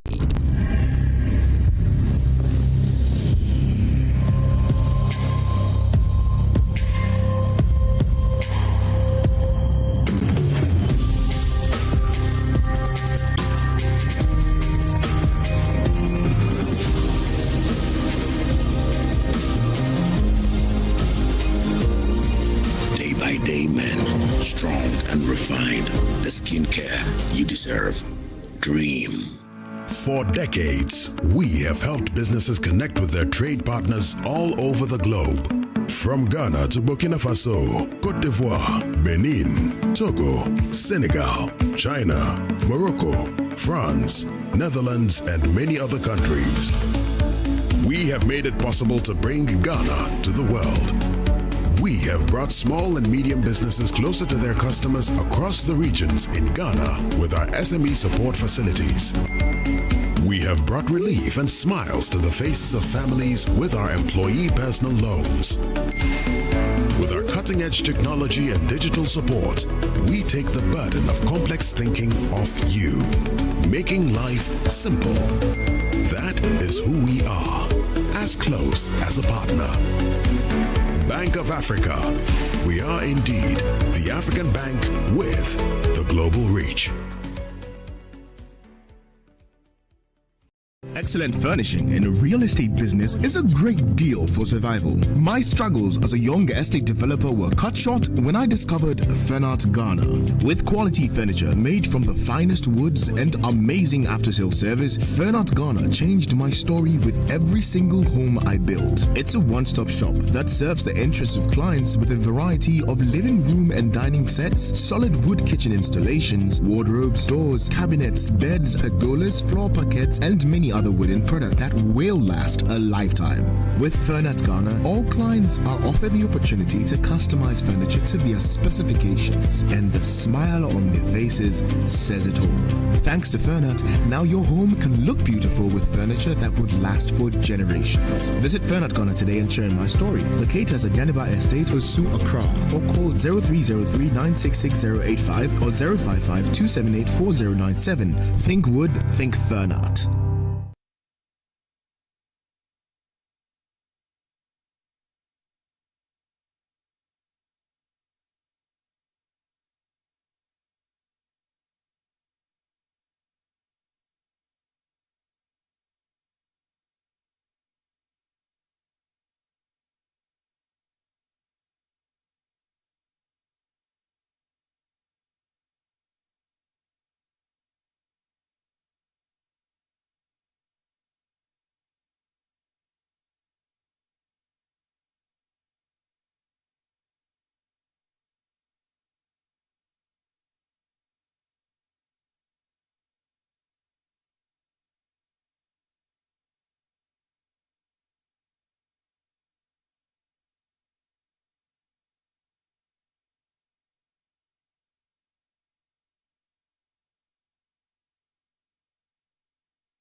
You're welcome back. This is Newsfile. It's your most authoritative news analysis platform. And here on Newsfile, as always, we put Ghana first.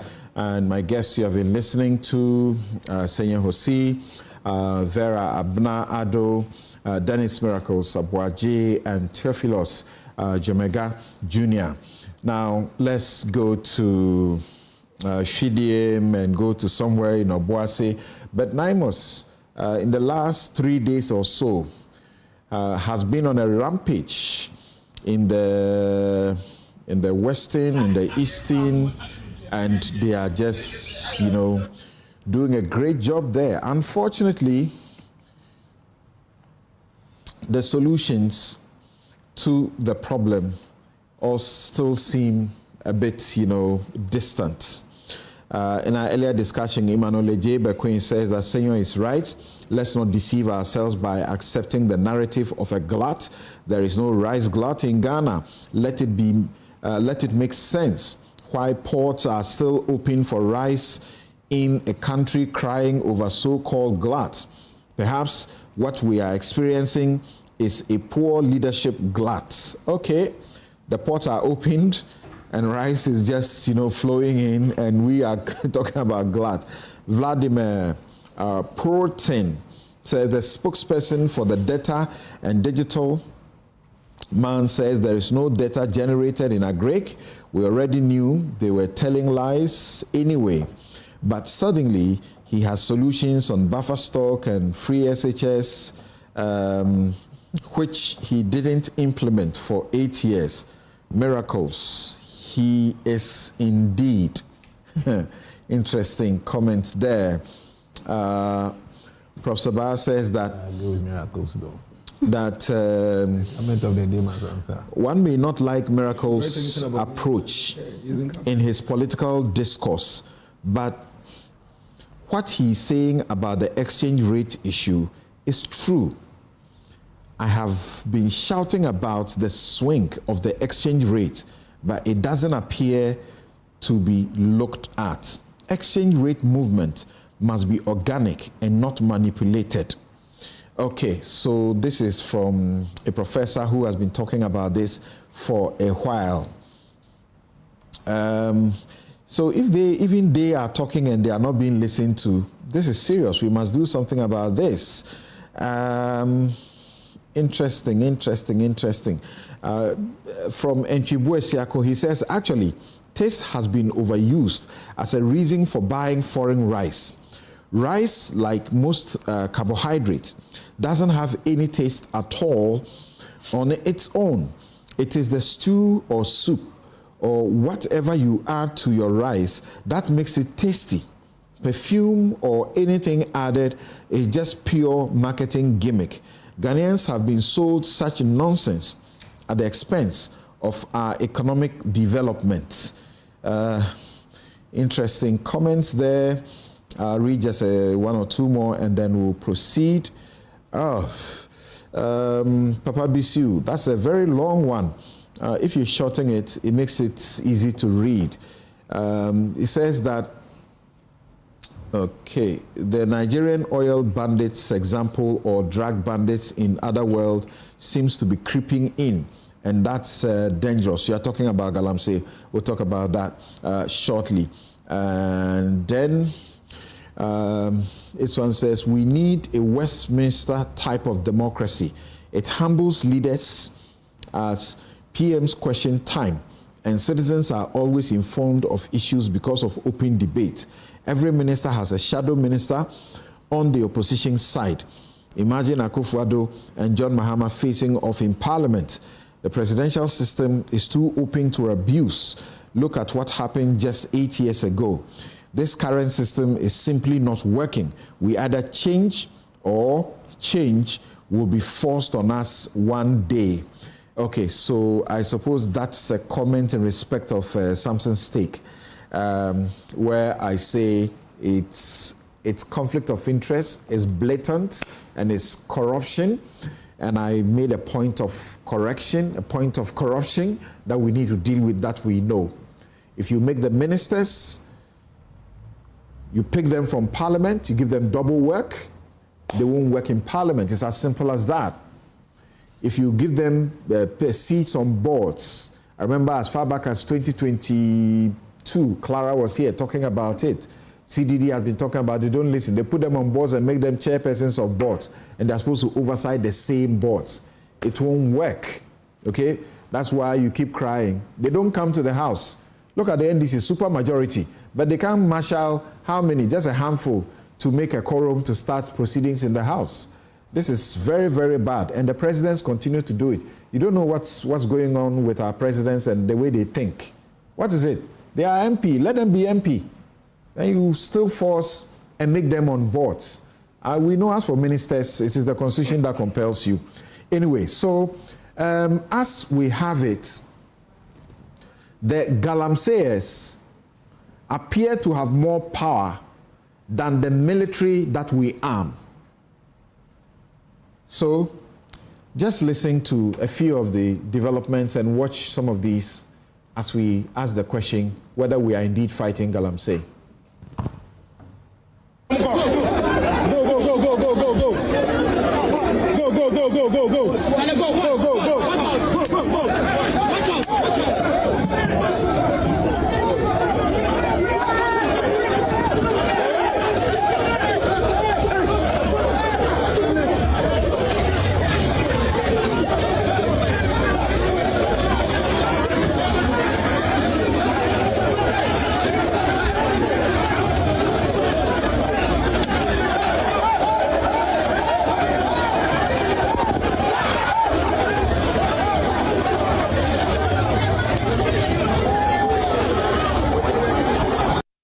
Make this point. But if you also look at the numbers of sophisticated guns, it tells you that they are now prepared to fight the state, defend their illegal wealth. And the picture that we saw when soldiers ran away from mob, it encourages others to strike a blow at the state. We are at the verge of losing control of this republic. If the story is true, I'm not sure it's even a call to arrest the security agencies should take their course, because usually if it is the ordinary people, the boys in the pit, they arrest them. So if really it comes out that we now is seeing those allegedly behind the campaigns, behind, then they should be. Else we are not serious with this whole fight, so-called fight. So it's not even a call. If it is true, if it comes out that this is true, that a member of parliament is behind this, and it shouldn't be just an arrest. I think the whole right to be in parliament should also be called into question, because there are qualifications of being a member of parliament. And really, this is a sabotage to the whole, our national economy and psyche as a people. Galamsey is the most existential threat to our being as Ghanaians. Well, everybody is innocent until proven guilty, but once the report was made, the police should have come and we can help the police in their investigation. In the meantime, the Speaker of Parliament should call the suspension because it's bringing Parliament into disrepute. But what does this mean? What does this mean for the fight against Galamsey? Well, it just means that the reason why it's not going anywhere is what happened in the past. Both political parties, there are persons close to them who are involved. In the past administration, there are persons like Akunta Mining and all those names in Professor Don Boateng's report. The fight wasn't going anywhere because those involved were making sure it didn't go anywhere. They are playing musical chairs. It's happening with this regime as well. Even as I speak in that front suit, there are 4 excavators there right now. It has been reported, but nothing has happened yet. That there are big fishes behind frustrating the efforts of those who are fighting illegal mining. Naimos may not speak to you, but behind the scenes, they are frustrated because they conduct an operation and you have all manner of people like the ones who showed up, MPs, ministers, calling and demanding that equipment are released. At the local level, I've had a chance to talk about people who are now going after seized excavators. The excavators that the IGP's men seized. People are now going behind the scenes and getting them back into the Galamsey field. Say,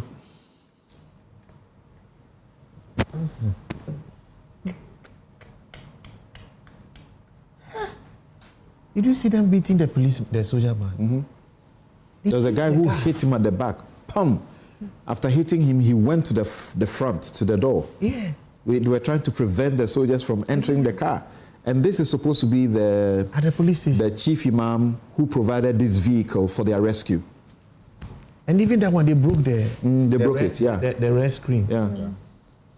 So that's the chief imam that the police, that's a Zongo chief. That's a Zongo chief that the police have been thanking for his intervention. Hey! Your Excellency, I don't know. This should tell you where we are. I don't know what he's waiting for. There was a reason why we suggested the state of emergency. Because we realize how desperate... Professor Eni says they are overcoming the state.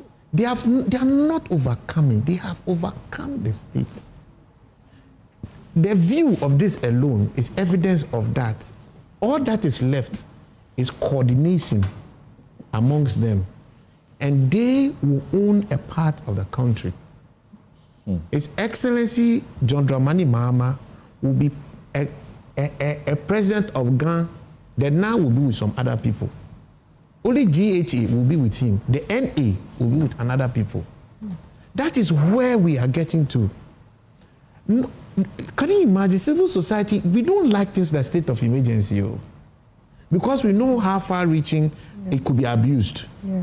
So if civil society gets to the point where they are willing to even sit by and have you exercise this, it tells you that we're in a desperate situation. My heart breaks. And it pains me. And unfortunately, miracles, I will go back. It gets worse, and it gets worse exponentially. Last year, when we were talking about the stability that got all of us screaming, we were talking about 14,500. Yeah. It took us how many years to get to 14,500? Almost 8 years for us to be able to get that. But guess where we went to? 94,800 in 1 year. I tell you, it gets exponential. This country, save for Rawlings and maybe Nkrumah, hasn't seen a more powerful president than Nana-Addo. It's sad I always go back and mention, because he's our biggest missed opportunity in this matter. And if John Mahama will sit back after all that we have done and watch us get this far, we are hopeless, and to be the biggest embarrassment to his name and anybody carrying that name. Honestly, we are losing the state. Not the last time one of the times we were discussing this year, what's his name? Professor Enim. He asked him a question. I asked you to ask him a question, and you obliged me. He was struggling to answer. Today he's answering it. Prof, come again. You're answering it today. When we saw those boys, you said it's not everything. You don't want to scare the public. What are we doing now? We have to be honest about what is happening. He's an honest man. That's why I said he will refrain from speaking, because if he speaks, he has to speak the truth. After the CDM thing they just encountered. Oh, no. After this one, Naimos had done operations in Birim North, Eastern region, and in Zima East, which is in the Western region. Yeah. And on one occasion, whilst they were doing the operation, they called the heavily built men to come at them. Yeah. So they were able to overpower those people too. So you see they have a picture of 3 guys very well built. And then they caught them with weed, all sorts of things, pepper spray, and then chains, handcuffs. Like chains chains that they were rather going to use to sort of chain some people. Those photographs, we have them, share them. So you see, something what is happening is that it's left with coordination. Because maybe the number of people that showed up, the Naimos people could easily overpower them. Yeah, these are the guys. Look at them. Well built. Come and tell that I said, soldier, how will you not believe it? Doesn't even look like maybe some retired officer. Yeah, it does. Now, something look at this. So, after that one was the EPA one. Yeah. Now, EPA 2 went with military people. This was actually... went with military people. This was, after the EPA one. We don't fear our military again. We all grew up during the coup d'etat times. Senor, do you hear what he said? Professor Brown Cruce, did you hear what she said? She said, they got there.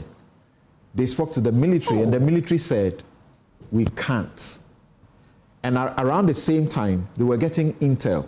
She was being spoken to, and the military officials were also being spoken to, and they were being told to flee. Yes. So the military, they fled the place. My brother, the people are not overcoming the state too.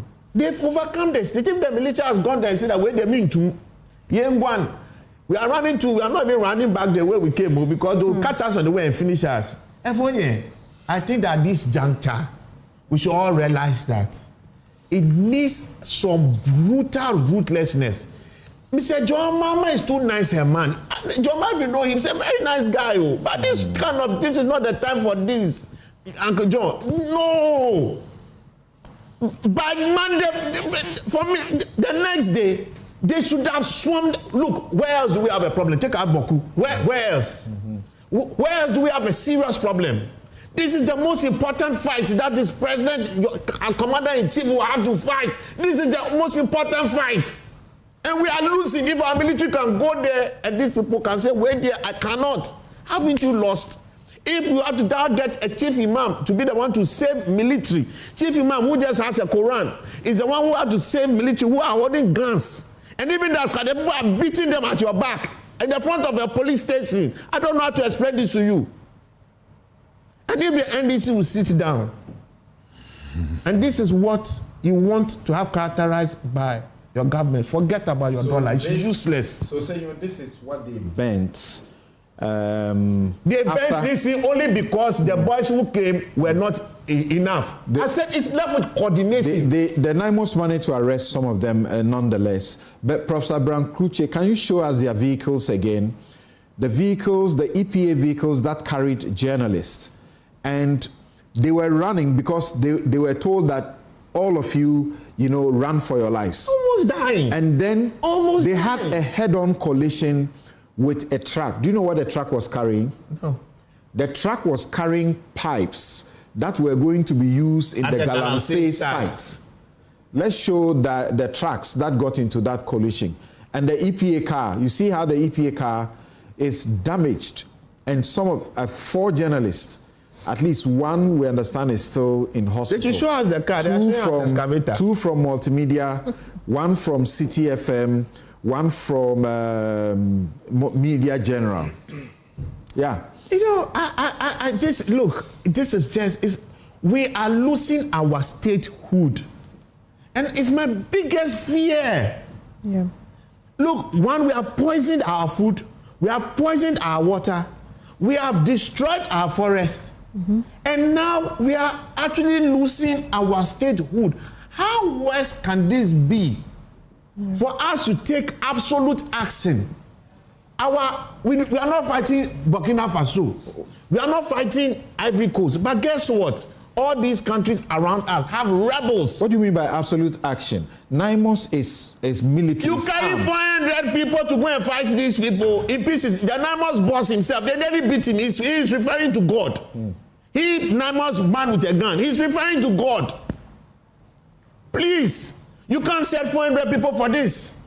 Half our army should be sitting there and be doing this. What are they doing in Accra? What are they doing in Bamako? Mr. Camp for what? Abena, so as we understand it. Look, my brother, look. That's the vehicles that were involved. Yeah. And this, I think the one in front was carrying the journalist, and the one that was carrying the pipes is the one you see there.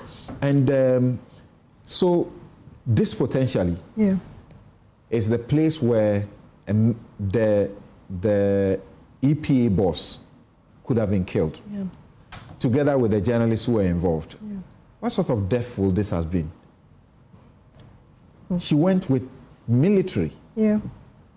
It's scary, Samson. I saw the news, it was scary. I saw Madame Hanabisu's own as well. And I'm yes, like, okay, earlier, Hanabisu, this is scary. And for me, we have not been able to win this fight also because of the involvement of politicians and politically exposed Samson, I miss Rollins. So continue, Abena, continue. We haven't won this fight because of the politicians' involvement and political exposure. We know it from time. All this while we saw from Professor Frimpont's report and up till now. It is scary, and for me. Okay, so I understand that the journalists actually, I said 2, right? 2, yeah. There are actually 3 from Multimedia, and they are all still on admission. Oh my. 2 at the Afare Hospital, and 1 is scheduled for surgery at the Konfanochi Teaching Hospital. Yeah, we are having too much death on this fight. We saw from Mahama, the soldier, what's his Major Mahama. Major Mahama. We saw what happened at the death of the 8 people. There are a number of them through this whole fight. So for me, it is scary, and I'm thinking, can we look at our approach again? As we have the team, Naimos going there attacking with military, can we think about something with the Zongo chief? If this man without any arms was able to do this, it means the community also trusts. We need the community support with all whatever we are doing. If we don't get the community to support the process, it's going to be a fiasco, because Galamsey, in as much as we know outsiders are doing, it's also a local activity. We need to have that space.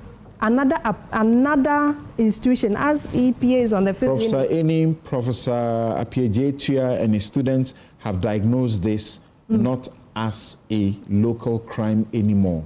They say this is international organized crime. I agree.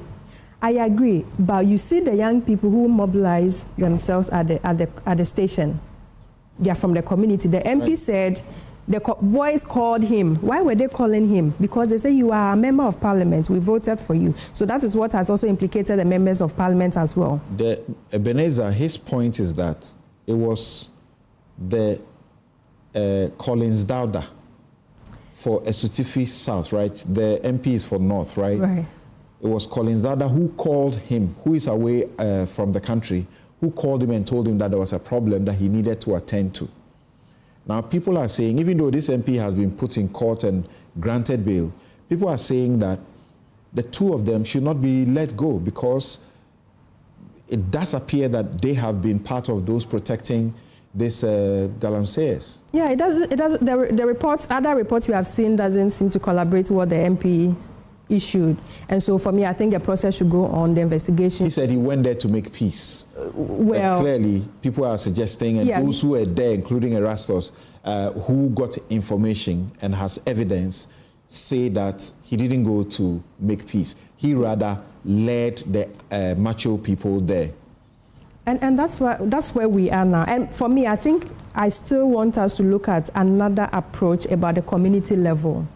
If you look at the lifestyle in the mining areas, in the Galamsey areas, most of the children are involved. You should see the boys and the girls at that level. Many have left school.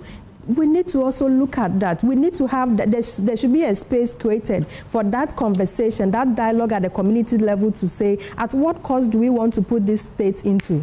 That we pollute the water bodies, which affect millions of people. Look at the health implications, the livelihood, the issue about food security. So the approach of, we can't militarize it alone. I think we need to look at another agency, another institution, having to go back to various communities to create that space. Look at people like the Chief Imam, the Zongo chiefs, and have that conversation at the community level. I agree it's international crime. The president and the minister said this is terrorism. This is the highest form of crime, indeed, that they have described it. It's treason also. Commander-in-chief has sent people and you are beating them. This is the highest crime. Not any people. Yes. The police were there and see how they were disrespecting them. Yes, it's no a shame. Respect at all for them. It's a shame, and for me, it shows how vulnerable our state has become. If they can do this to our military, then we have a serious issue. It's something that we have to look at the approach again. I think that we have to do something about it. I don't know how best this could be done. If you're attacking our military like this and there's no fear, at first you see them and then people will be running away. But now they come face to face. You come face to face. Yeah. They are beating. So Dennis, how difficult is it to identify some of these people in this video and to arrest them? Because it shouldn't be just about the minister and one or two people. Look at the guy who hit the army personnel and he almost fell. And under this situation, if he had fallen down, we don't know what may have happened. Yes, Dennis. Council, I was in a meditative mood and I'd want to take it and I'll get there. If I don't, I'll lose my thought process. You see, it is time for this government to pause. Stop the theatrics. Admit the reality. We all get things wrong. All of us are human. Admit the reality and take a second look at the approach. You see, Galamsey has defeated this NDC government before they even started the fight. This government is down already. I won't lie to you. The government is completely down when it comes to the Galamsey fight. And I'll give you very good reasons why. And I say this without any malice because I've already said it before. I've said it severally. So this time, there's really not much political gain in it anymore. It's public knowledge. So these things that I say today, they are not for political capital. It is for us to be able to fix the situation. There was a challenge. When the MPP came to power in 2016, there was a big challenge. The challenge was Galamsey. As of September 2016, our current president and his ministers had given up on the fight against Galamsey. The majority leader today was clear. He said that he doesn't think we can win this fight against Galamsey. He was the leader of the task force at the time. I mean, he was part of the task force. Inis Afuseni, Honorable, was the leader. So when we came to office in 2017, the president, Nana Dada Kweku-Fado, took certain steps And I know why I'm building from here. First of all, by the 4th month, somewhere in Ipo, he placed a total ban on all forms of small-scale mining. And that ran for over 20 months. In addition to that, he sent the military and the police into our mining communities to beat, arrest, and when I say beat, I'm just saying it figuratively, to basically arrest all these criminals who are involved in these illegal activities. In addition to that, there were specific policy initiatives that were jointly put together by CSOs, the government, and the media coalition, if you remember. These included community mining schemes, government subsidizing and supporting these community mining schemes with mercury machines and other safe way of doing this. These included introducing security task forces in our river bodies and in our forest areas, like the yellow guard as we have it then, that has been changed into blue guard and all of that. Now, within 20 months, all our river bodies cleared up. Then the media coalition, the CSOs and the government then said that, oh, we've made progress. Looking at all the things we've put together, it is time for us to now lift this ban. And hopefully, and Samson, please pay very close attention to this point. Hopefully, these policies that have been put at the back end would help guide the situation. Immediately the ban was lifted, these criminals went back and started doing it again. 6 months after the ban had been lifted, I think the ban was lifted somewhere in December 2018. 6 months after the ban was lifted, the whole thing started again. Then, the government was under pressure. The opposition job is to prefer alternative solutions, isn't it? So the NDC actually diagnosed the problem, according to them. And this was their diagnosis. 1, they said that the president and his ministers were the ones involved in Galamsey. Indeed, cabinet ministers today, including the government minister for communications, and the government communications minister, the two of them, Sam and Felix, said that if the government wants to end Galamsey, all he needed was 2 weeks. He has military, 5,000, 1 week. He has military, 5,000 military, he can do it. Indeed, they said that immediately Nana Addo Dankwa Akufo-Addo is voted out of office by the Ghanaian people, Galamsey will end. And this thing, it was run for over 17 months against the MPP government. Fast forward, when we were going into the 2020 elections, it was all about, Akufo-Addo and his government, they've beaten you people, they've destroyed your things, they've destroyed your livelihood, vote for us. When we come, even those who have committed a crime and have been jailed, we'll remove them, we'll release them. We'll give you your stuff, we'll do this for you, we'll do this for you. So by the time we go to 2021, and I'm saying this because it will connect to the question you asked. By the time we go to 2021, Abina, the Galamseyers saw NDC as a friend and a brother. The MPP became a foe to Galamseyers, and the NDC was seen as a friend. Why? Because the NDC, led by their then, before leaving power, Minerals Commission boss Tony Obe and their communications people, they actually went to the mining pit, and this is why I lie is on video, that when we come, we allow you to mine. Vote for us. The day our parliamentary candidate here, Abubakar Sadiq, he's already a miner, he's doing it with you. So when you vote for him, the next day come. See, guys, we can't pretend. We cannot sit here and be pretending and be pretending and be pretending. So by the time we got into 2024, every Galamseyer was looking forward to an Akufo-Addo government. When did you ever hear that 2 weeks to an election, any government in our history had been under the kind of pressure Akufo-Addo and his government was? You, my president, you were all over the place. In fact, you said it verbatim, get out of office. Because you don't have a solution. Didn't you say that? He's the worst president. Exactly. Because the pressure had been created that Akufo-Addo and his government and his people were doing zilch about Galamsey. But what did they do? No, it's okay. It's okay. We are talking solutions now. I agree. Can we fast forward? No, I'm fast forwarding. It's okay. I agree that the NDC has something to carry on that with the campaign. But you are the one who had the power. It's okay. Let me. Your power, the thing was not as bad as it is now. You had the chance to crash it, but you were thinking about politics. Why? Well, make a talk. My man. It doesn't change the fact that you said this, and you were right. You said this because at the time the situation was glaringly a serious matter. So that's why you should have left it. You understand? So you were right. You said this and you were agitated.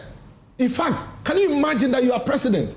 2 weeks to elections. There is a clarion call for you to declare a state of emergency, else organized labor was going to go on a strike. Can you imagine? And all of these things were done with everybody believing that the opposition party had a better solution. Absolutely. Now, we go into the election, you win. And that is where my heart bleeds. Listen, we are in November, the year is ending. 1 year of your tenure is almost gone. What is the NDC's policy direction? What is the blueprint? What is the work plan towards fighting Galamsey? Zero, none. No, zero. There's Naimos, the Blue Water Guards, they are going around. As we speak, Naimos is raiding places, burning down excavators, immobilizing excavators. You see why I took you back to give you that history? I took you back because I knew this would be your response and their response. All these things you are mentioning were things that were being done at the time Senor Hosi and we were screaming. It's true. And they told us that wasn't the solution. We had yellow guards. The only difference between blue guard and yellow guard is that they had yellow. And these guys had blue. These were better trained. These were better trained. I was there. They were better trained. These guys are the blue guards. Are you a military man? Number two. I was there. Number two. If you had any better trained yellow blue guards, where were they when the military were being beaten? Let me put that aside. They are on the water. They are not on the water. I beg you. When I end my submission and there's nothing else to say, I don't mind. But I beg you. I beg you. You know how this thing means to me. Number two, you have sent military into the forest and river areas and calling them names, Naimos, whatever you. This morning, Felix makes a post. Naimos undertake massive operation in Eastern region. You know what? Naimos was in Eastern region 3 weeks ago. They did massive operation. And yet they come back 3 weeks ago and there was another massive operation. What are you solving? Why are we pretending? Why are we behaving this way? What was the diagnosis? What did they tell us the problem was? They said campaigns. That was number two. 10 months. And that's when they come, they would not go after these boys that they are lining up, that you, Samson Laddie, you are looking at and saying they are working. They said they would never arrest these guys. And that they would arrest the kingpins. Where are the kingpins? Where are the kingpins? Why are you lining up these boys that you promised on video? The president. Akunta Mining was implicated. Akunta Mining, don't go there today.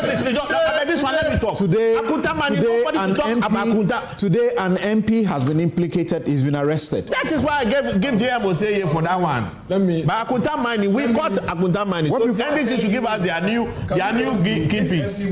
It's a lie. Do you know who brought Akunta Mining's issue to the fore? We did. The government, Nanado Danko Kufado. No, Nanado. It is as the anti-Galamsey. Nanado said that he was. The MPs of Mama went to arrest him. Is it not the media that highlighted Agreed. As a minister who issued the first statement that said that Akunta Mining was not mining without a license. Yes, so what are you talking about? And then the coalition took it on. We took it on. Keneva Sibe and the rest filed petitions with the police. And nothing was done. To go and stand in front of priests. Let him conclude. Let him conclude. I have a minister on the line that I need to speak to urgently. Yes, go on. Yeah, Abu to me hasn't been convicted of anything, so he's the same. It still stands. He's not been convicted. Neither has the MP been convicted of anything. An MP that has been implicated. But President Akufo-Addo sought to clear wound to me of anything. Akufo-Addo never cleared wound to me. He said he stopped. What are you doing? Okay, sorry. See, Miriam, before I say anything, I take my time and I listen to all of you. Number two, whatever the MP has done today, whatever has happened to the MP by Mahama, that's exactly what another to want to be. We don't know the outcome of the MP's case yet. So why are you praising Mahama and accusing Nanado of anything? I am saying that please, no, please. Who to me was never arranged. Please, you only go to court after investigation. Do you know the charges against the MP? Have you heard it? Have you heard the charges? The charges, I haven't heard them. Exactly. Now let me tell you something. They are not Galamsey charges. They were because of his intervention, rioting. I need you to finish. Yes, Theophilus, I'll come to you, but I have a minister I need to speak to before I come to you. The point I'm making is that I heard you about this whole MP thing. It is not special. There are several people in the previous government that were referred to the same CID, the same NIB, the same investigative bodies. It's Charles not in court. It was arraigned before court. I beg you, it's Charles not in court. Do you know Andy? in Ashanti region? I don't know, Andy. All of them have been, and they are all cases from Akufo-Addo. So please, I don't know. Andy. Please, you know him. I'll tell you later. If I measure, you'll bring another matter. But they've all been. In fact, his case has been dealt with. They are in court because special prosecutor put them in court. No, but was it not under No, special prosecutor action there. We don't. You understand? So let me not digress. Yeah. So my point is that the diagnosis that the NDC government made, they preferred solution. The understanding that all of us have is that once you put out those solutions to the diagnosis, we must have solution. We must deal with the matter. I agree with you. At the moment, none of the things they said they would do have been able to solve the problem. What it means is that we were right. Those of us who said they were misdiagnosing the issue were right. They completely misdiagnosed what the Galamsey problem is. And today, it's here to bite them really hard. Unfortunately for them, instead of sitting back, calming down, and looking for a way to deal with the matter, they are in a hurry to make a point and make a case and prove something to us. Those of us who are in opposition, and that is the NDC's biggest problem right now. They are so much in a hurry that they haven't even sat down to realize that to date, they don't have any blueprint of a policy direction in dealing with Galamsey. They haven't even thought about that. In their cabinet room, in their strategy room, they are all clueless and worried. And finally, my point and the reason why people are rising up against the state, it is because when you go to the mining areas today, the people who are mining are NDC people. I have evidence. I've mentioned the names to you. When we know in this country when the Upper Denshire East NDC chairman, do you know who started beating military people? It is the Upper Denshire East NDC chairman and his boys.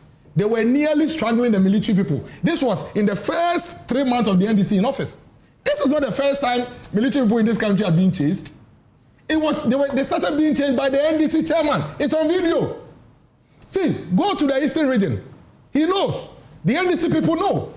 The people who are doing Galamsey are the NDC constituency chairman. I don't know. No, the person who our intelligence suggests the that person who your people handed over the official handover ceremony to the NDC people, so that is a fact. Council, there is one NDC constituency chairman. Erastus has actually. There is one NDC constituency chairman. He's the one that does the allocation of the. And you have a 70-30 sharing ratio. So for me, if you see that there are boys who are confident enough to say, let's go and confront military. Have you reported this chairman to the police? I've said it on air severally. But you have to report to the police. I've said it on air severally. I'm not the one when they claimed Akufo-Addo was buying his all right. Okay, so So as I conclude, the reason why they are rising up is because they know that even if we are caught, there will be a big man that is either an NDC chairman or an NDC MP that will come and intervene. The Ebuakwa North MCE was on TV implicating the NDC chairman's son as being the owner of the site.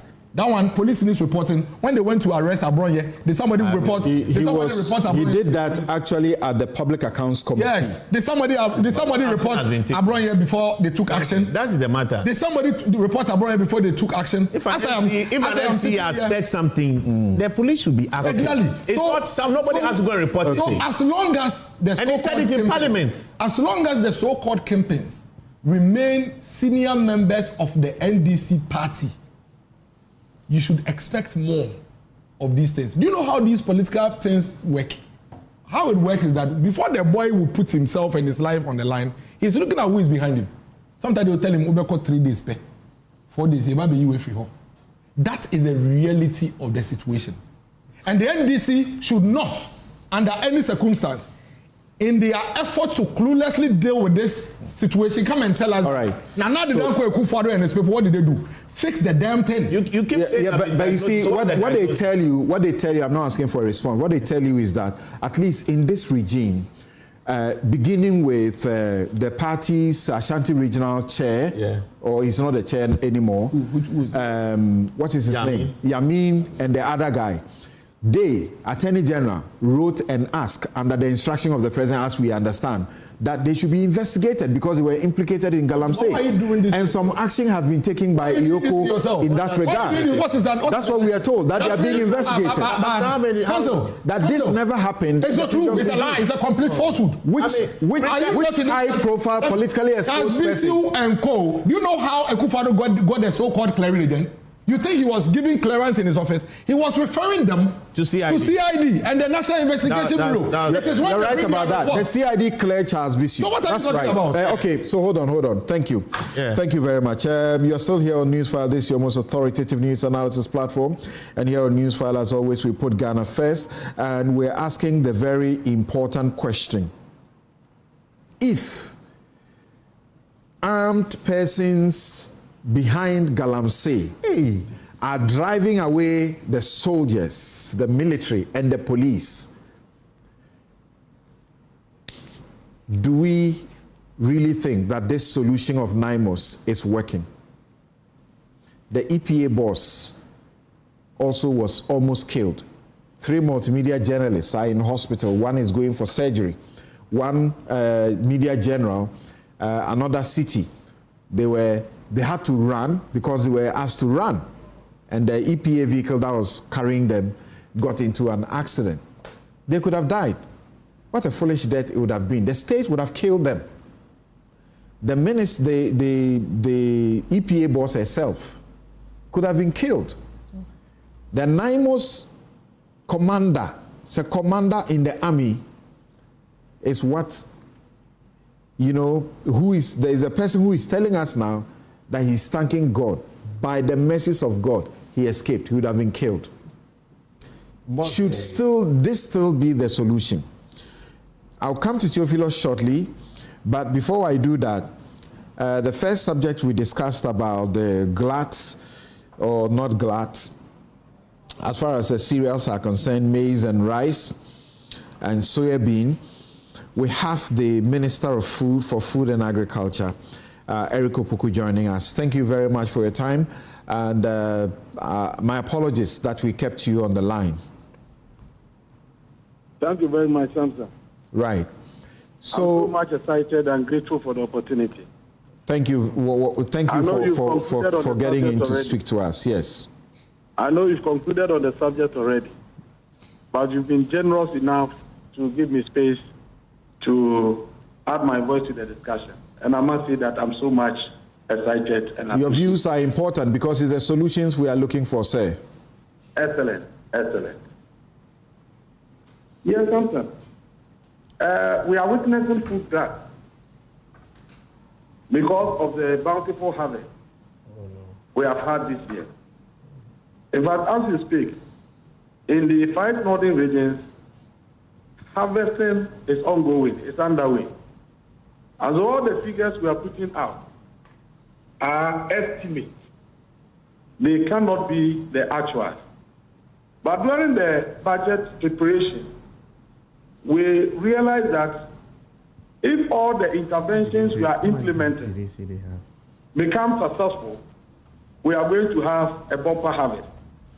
And therefore, we should prepare ourselves against possible glut. So in the budget, we made provision of 100 million Ghana cedis to support the national food buffer stock, to step into the market and mop up the excess produce when the harvest time, comes. Importing 1 million tons. This was based on the projection that we made. So this 100 million Ghana was provided for in the budget that was approved for the year 2025. And so when we started seeing the signs of possible glut, we immediately made the money available. We applied to the Finance Ministry for the release of the 100 million Ghana cedis to enable buffer stock discharge this Monday. Samson, this is the first time the National Food Buffer Stock has been given the capacity to go into the market to mop up the excess.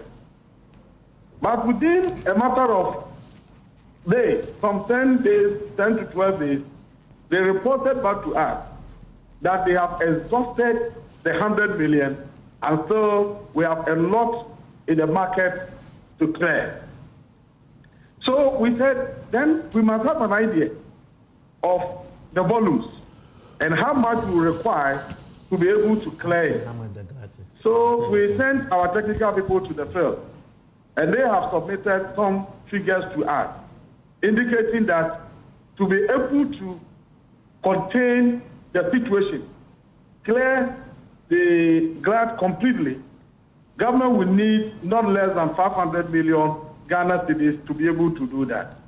And so yesterday, we had a meeting as to how we can approach that. How are we going to be able to resolve this matter?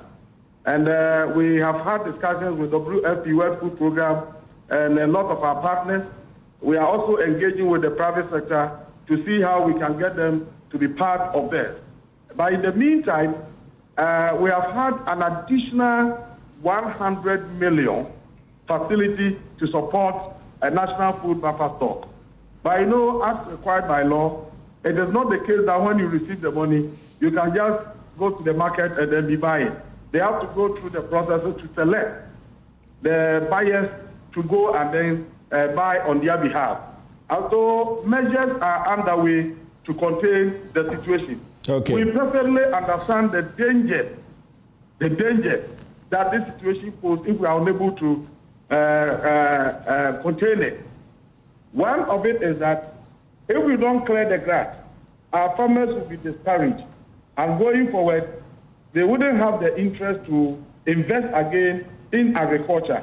And that will land Ghana into another mess that we cannot even think about. And so we are doing everything possible to clear. I just want the public to know that government has not failed the people of Ghana.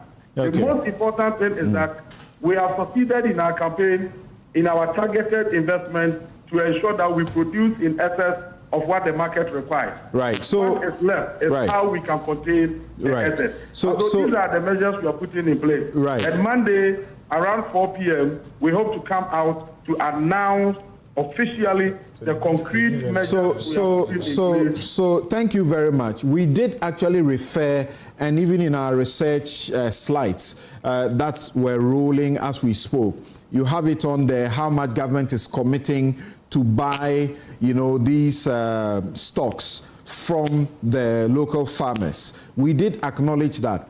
But the question is, why did you have to sit for us to get to this place? Why must this become an annual ritual that they grow and then they don't have, buyers? And in the meantime, a part of their concern is that the price at which you are buying it doesn't make economic sense for them because they are going to lose. What do you say to that? Okay, Samson, we did not sit in the ministry and determine the price for them. We formed a committee to determine the price, including the leadership of their association. Sure.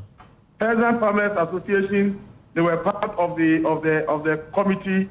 The agribusiness, in fact, agribusiness, they indicated to me that they were not part. And so when they brought me the report, I personally spoke to them that these are the prices we are offering. What is your take on this? And they said, give us some few minutes to do some consultation and revert to you. They consulted and came back to say that, Honorable, everything is in order, so please, you can announce it. So it is a collective decision. Certainly people will have some concerns. But what I'm saying is that it is not an imposition from the Ministry of Food and Agriculture. It is a decision taken by a committee formed by all the stakeholders. No. Now, there is one of our viewers who sent a question I want to repeat to you. He says that the issue is not really about glut. He says there is no rice glut in Ghana. Let it make sense. Why ports are still open for rice in a country crying over so-called glut? Perhaps what we are experiencing is a poor leadership glut. This is Emmanuel J. Bequin. What are you doing by way of policy? At the time you are buying from these, local growers, our ports are open and all the junk is being brought in. Yeah. Samson, it is because of the huge gap between demand and supply. At the end of 2024, when we were handed over power, we saw the figures. Ghana's demand for rice, as we are told by the record, is estimated beyond 1.5 million tons. and production is hovering around 650,000 tons. And so the gap is so huge. And so if you put the ban today, and you are unable to produce so much to meet the demand, you have occasioned another challenge that you cannot resolve. So what's your blueprint? What's your blueprint? If we're able to scale up production to 1 million, 1 million this year. And then next year, when you look at our Feed Ghana program, we have all the targets in there. So we thought that by the end of 2028, Ghana will be self-sufficient in rice production. And at that point, you can place a ban on importation. You have about half of what you are seeking to, you are targeting, and they are getting rotting. And you say you want to get to 1 million? No, what I'm saying is that where we are now, we have a gap. We have a gap. The problem we have on the market is that Ghanaians have developed taste for imported rice. We all have a responsibility to work on how we can shift our preference, understanding the benefits that we can get by patronizing what is produced in Ghana. So now, placing a ban will be disastrous for us. But we are working on a policy to be able to contain the situation for now.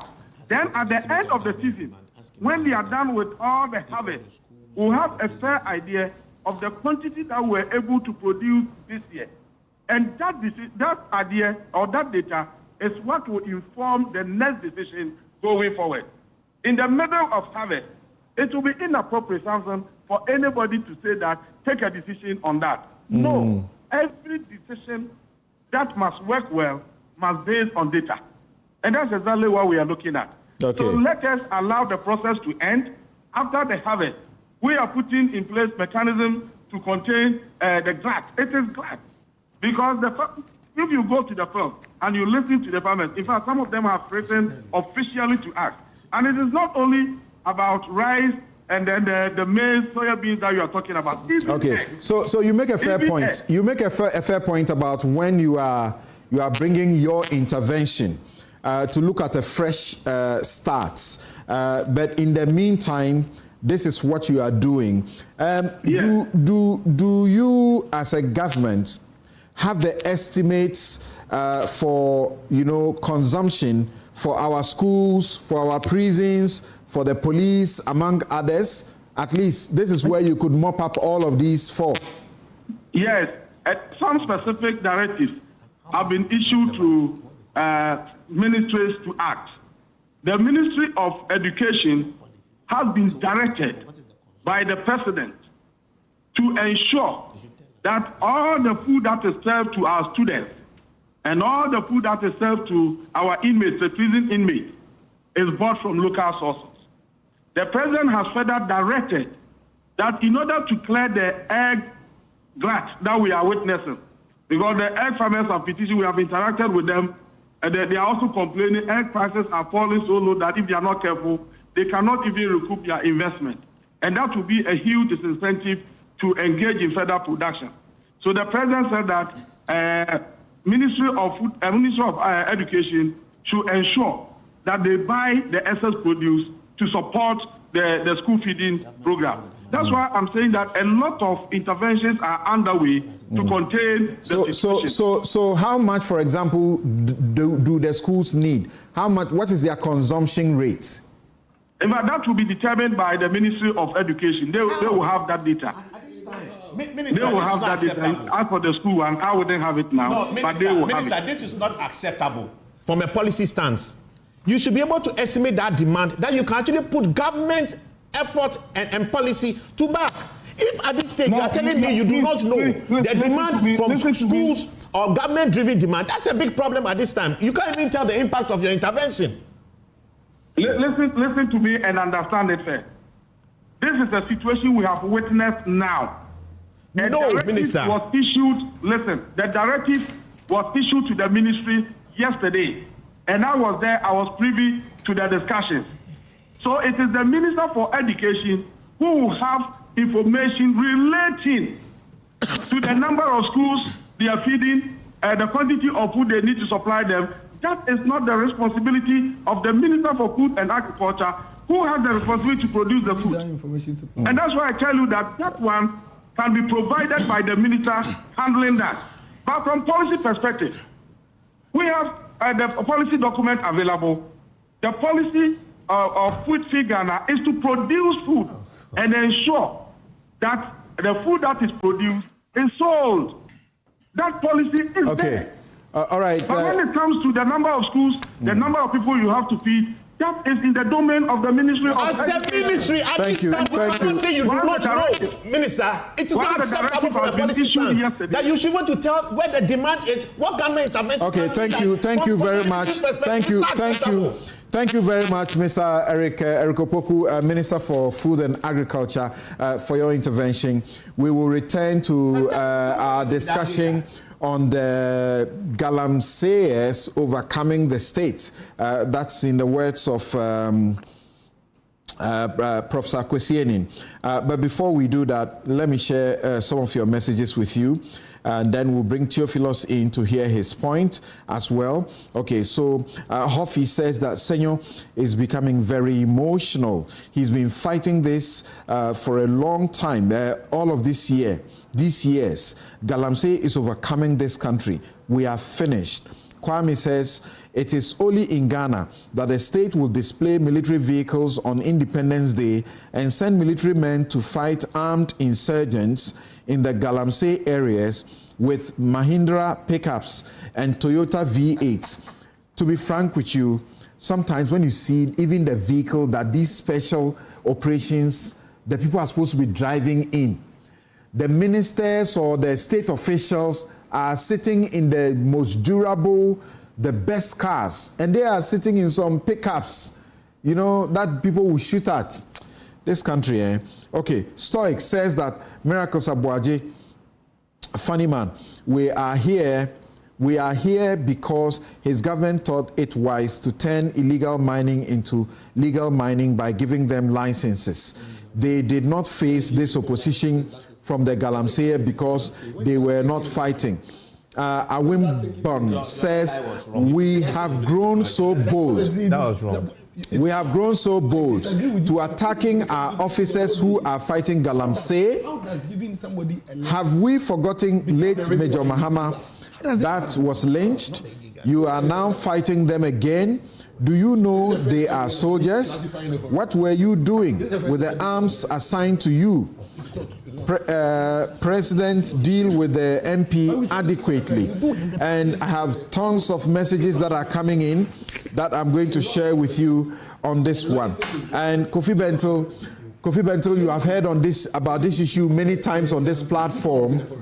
He says, I have said and repeated that Galamsey is international organized crime involving well-resourced financiers who procure heavy equipment, including guns and ammunition, and employ foreign and local insurgents as internal aggressors who confront our security forces. Yet we are sending women civilian officials to do what? We are not even bringing a knife to the gunfight. We are sending women waving warrants. It is a joke. We'll be right back.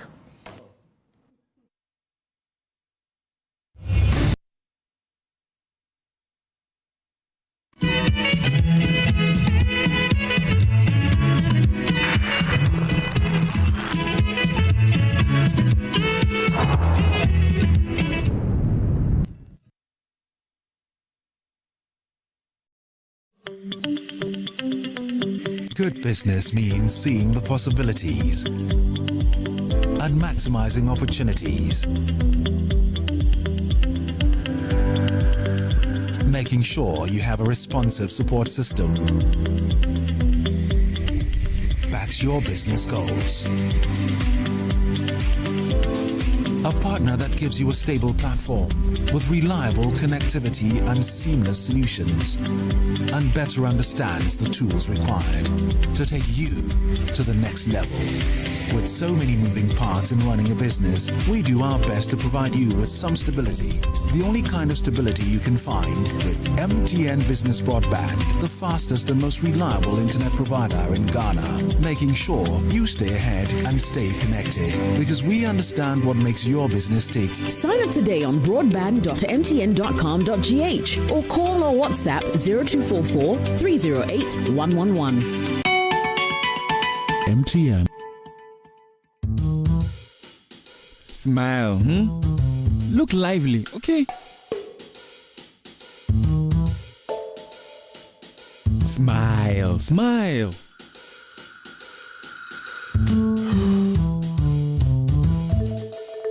Is the money too small? A bad stomach ruins your day. Don't let it. Take Gastron, your most effective antacid, for the relief of symptoms of peptic ulcer, heartburn, gas pain, flatulence, and indigestion. Hey guys, what are you waiting for? Let's go, let's go. Mwah. Can you bring down the smiles more? Gastron, effective relief from stomach discomfort. Manufactured and distributed by NS Chemist Limited. This advertisement has been vetted and approved by the FDA.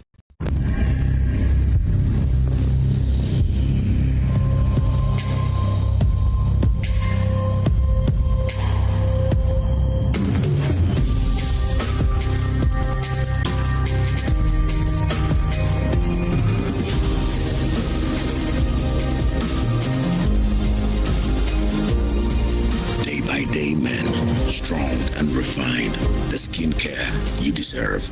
Dream. So, Charlie, the deal there, I almost get her.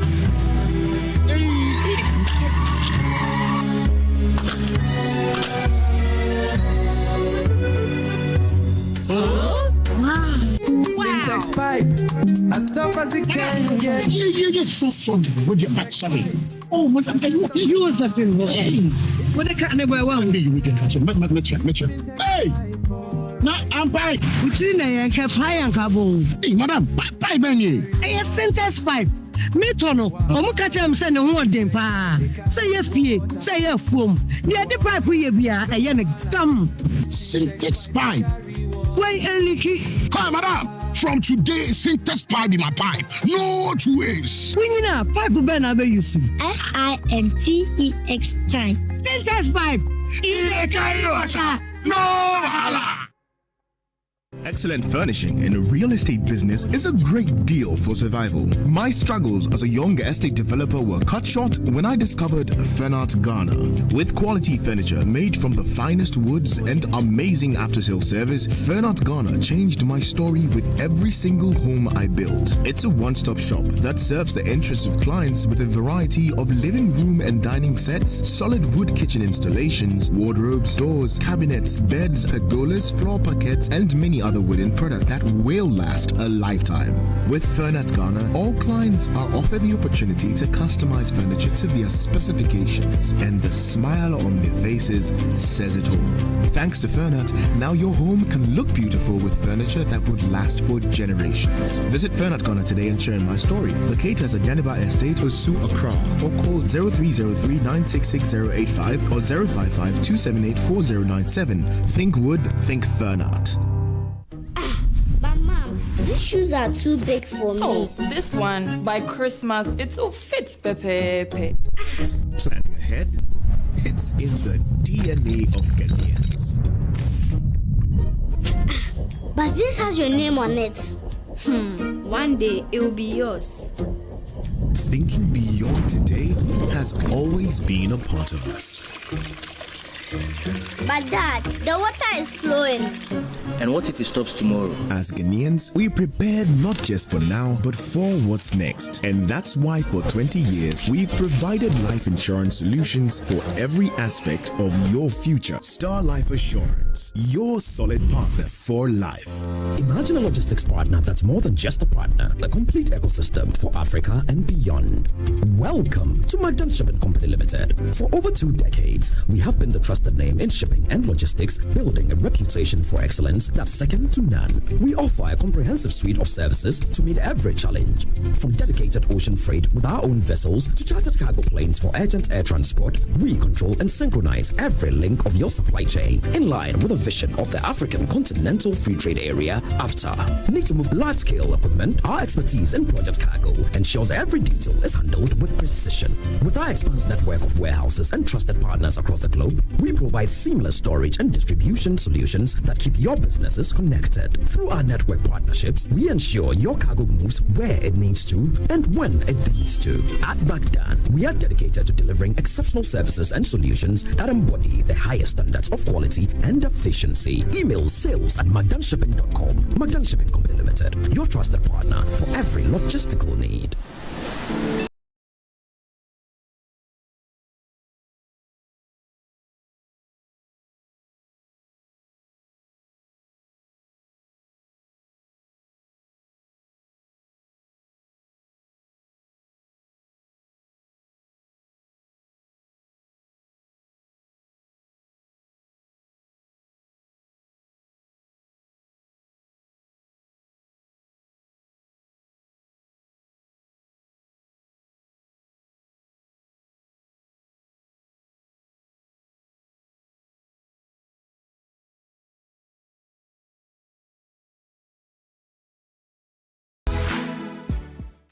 Let's talk hemorrhoids. Hemorrhoids are normal structures located in the anus of all mammals. But it is only man who suffers hemorrhoidal disease because of the erect closer we have assumed and the squatting that we do to empty our bowel. Hemorrhoids consist of a special type of blood vessels which fill with blood when we are moving our bowel and help to cushion the anus against the force of transmitting the stool. Afterwards, they empty their blood, collapse, help seal the anus to maintain continence. Over time, these vessels lose the elasticity of their walls, become dilated, permanently filled with blood, leading to congestion of the hemorrhoids. The symptoms of hemorrhoids are bleeding and prolapse of the hemorrhoids when passing stool, itching and feeling of warmth in the anus and anal discharge. Laser, ligature, and longo are the modern, minimally invasive, most effective, and painless methods of treating hemorrhoids today.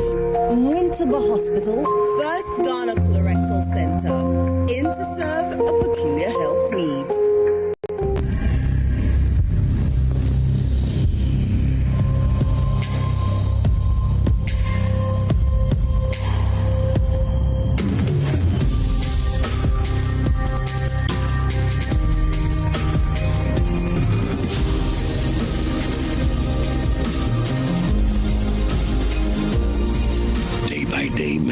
Strong and refined, the skincare you deserve. Dream. So, Charlie, the deal there, I almost get her.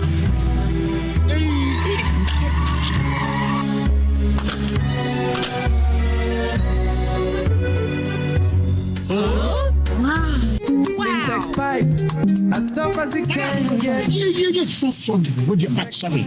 Oh, what am I doing? You was a thing. What the kind of way one day we can catch him? Mitchell. Hey! Now, I'm by. Between the Capai and Cabo. Hey, madam, pipe menu. A Syntax pipe. Metono, Omukacham send one day pa. Say a fee, say a foam. The pipe we be a yannick dumb. Syntax pipe. Why, Eliki? Come, madam. From today, Syntax pipe in my pipe. No two ways. We need a pipe ben abe use. SINTEX pipe. Syntax pipe. No hala. The Gooba Awards has always been.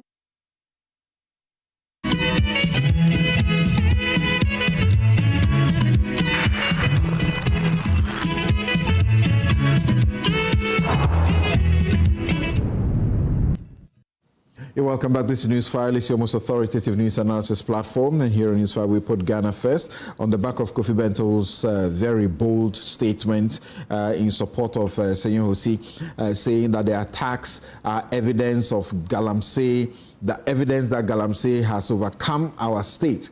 And this is why there should be a state of emergency. Atabadu, a foremost procurement expert, says that without a shoot on site to kill order, we cannot fight Galamsey. Senyo will tell you I'm very radical.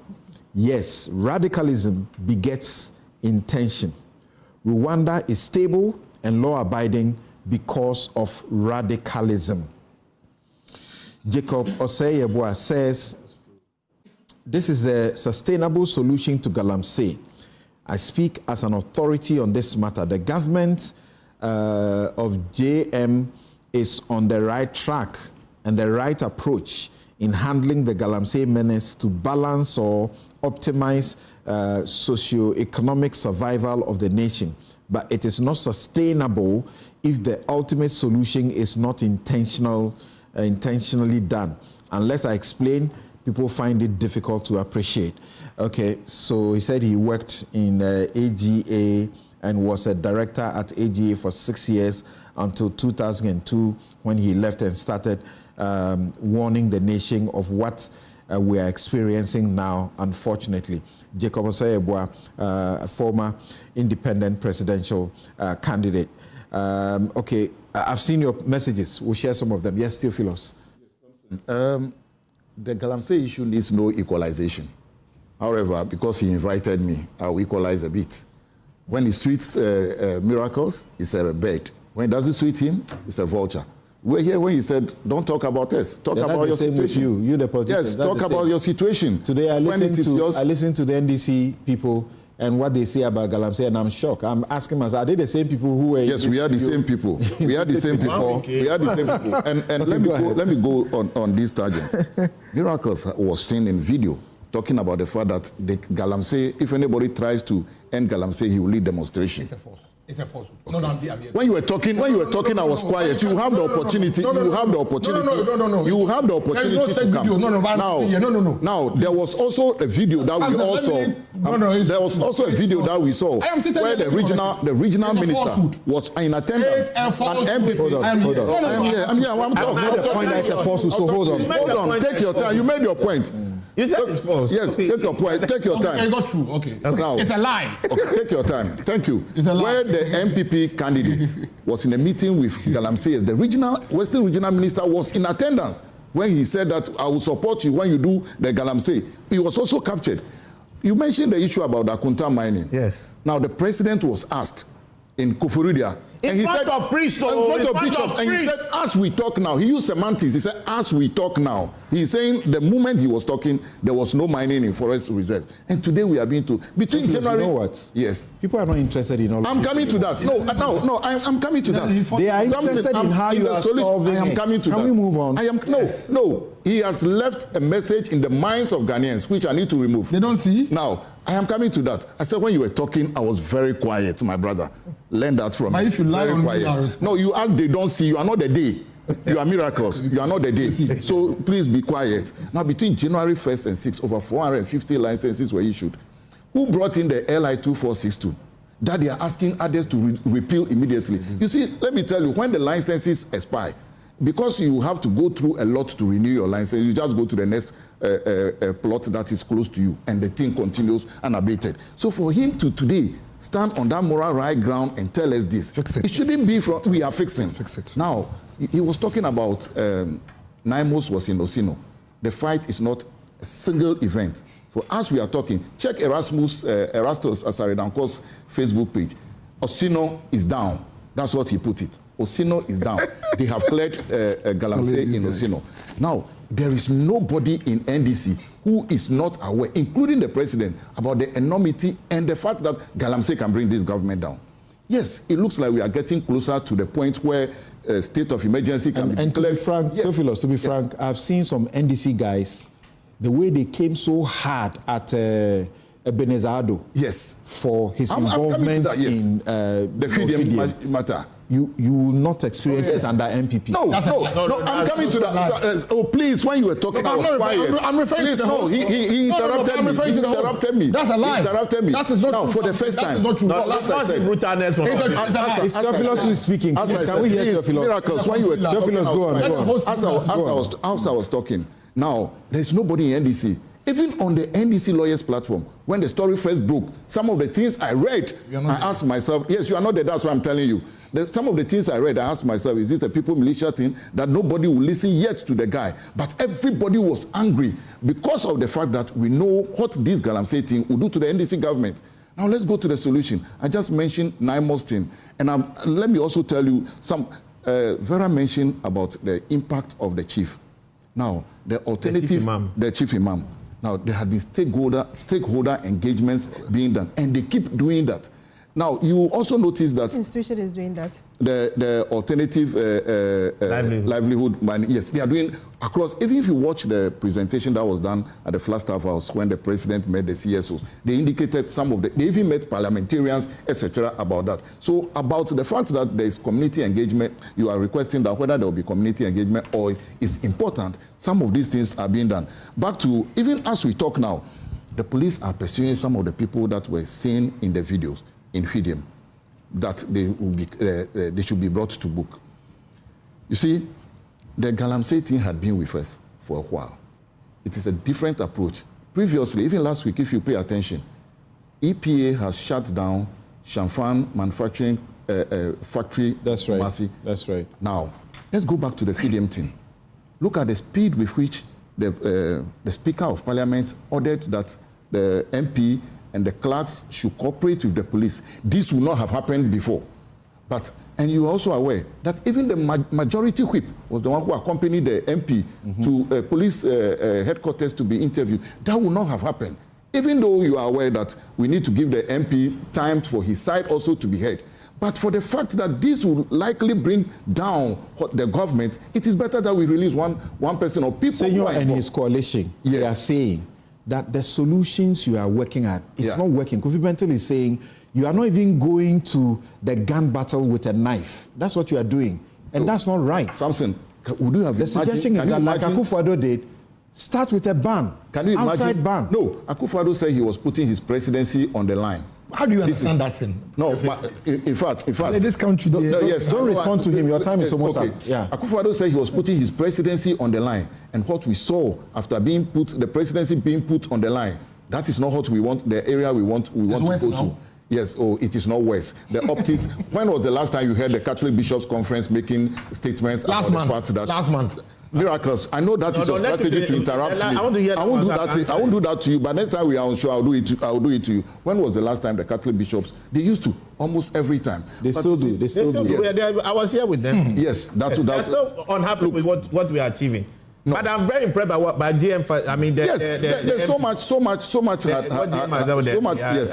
had been done, and I understand that. But I want to see proper action. There's proper action. This would not have happened months or years back. This would not have happened, and we have seen improvement now. So let us rather give support to Naimos. Let us give support to Naimos. I believe strongly. Do you agree that the state has lost this thing? The state has not lost. That is why I'm coming. Do you agree that the Gamseyers overcame the state in this instance? No. Senor, when they were beating your military people, our military people. Can you imagine what would have happened if the military had retaliated by firing or by doing? They were overcome. It's not that No, Senor, what if they had fired? EPA boss ran away, go get accident. What would have happened? That is also with military people. That is part of managing conflict. You wouldn't have been there for them to have shot into the crowd. What would have happened? That would have been a different story we would have been telling today. EPA. So that is also a strategy for them. EPA. No, the EPA were coming. Senor, pay attention to what EPA has done. I also just a while ago told you that even the Shamfan manufacturing company in Kumasi has been shut down. They've done well. That is a success that has been achieved. So let us praise at least the little success that has been achieved. They are good. Okay. Let us look at that. Thank you, Theophilus. Yakubu Ibn Chamba says that Galamsey must be made equal to commuting high treason in Ghana. No wonder we meant to say committing. Equal to committing high treason in Ghana, and that will put an abrupt end to the menace. John says that this is terrible. John is showing me some evidence to some claim he's making that those awarded the school feeding contract rather go to Togo and smuggle rice into Ghana and rebag them in sacks and supply to the schools. They are our problem. They even bring in more than their contract values and then supply the rest to the open market below the fair market price. And there's some evidence he's showing me. I'm going to deal with the news team, and they'll follow up on this, and then we'll see how what we get out of it. Ken is saying that once a topical issue starts with a sentence or words like, this is the first time or unprecedented, then the discussion becomes partisan politics. When will our politicians stop prefixing their responses or presentations with these phrases? Angela says that before we can engage the community on Galamsey, order must be restored. A limited state of emergency is absolutely required. After order is restored, long-term community initiatives will be needed for total reorientation. Edu says, let's be honest with ourselves. The reason why the fight against Galamsey is failing is because the politicians are the main culprits. We should not sit in Accra and think we are far from the battlefront. Any state that does not go and occupy where his soldiers were defeated is not worth its salt. These guys will be emboldened, and similar tactics will be used all over the place. And when they think they are powerful enough, they march to Accra and take over the state. That's the Sierra Leone syndrome. And Master Planner Papa Bisu, thank you very much. Unfortunately, I'm unable to read your messages because my time is just up. We want to shelve Chraj for next week, but you want to say something at all costs. Say it and let's go. So 2 quick things. I am excited coming from anti-corruption institution about what Chraj has done. It tells us that if these bodies are given the necessary resources, they could do more. We are looking at ORA, the fight against corruption, what Auditor General can do, what PPA could do. So it means that we need this institution to function. And then reporting corruption, you realize that, I don't know the organization, Movement for Truth and Accountability. I don't know them, but for them to report it, we don't have a lot of whistleblowers in our country. They eventually backed out, and Chraj said we'll continue whether or not you back out. So even for Chraj, they can't themselves go out and do the investigation. Most of the time, they have to receive report. So we have to continue reporting corruption for them to do the work that they are doing. So reporting corruption. That was not fairly treated. Reporting corruption is important. Yeah, I mean, I like what the work has been done is good. I commend the people, the whistleblowers in there. But I think that it's a whole system, and you refer the references that he makes, making those choices.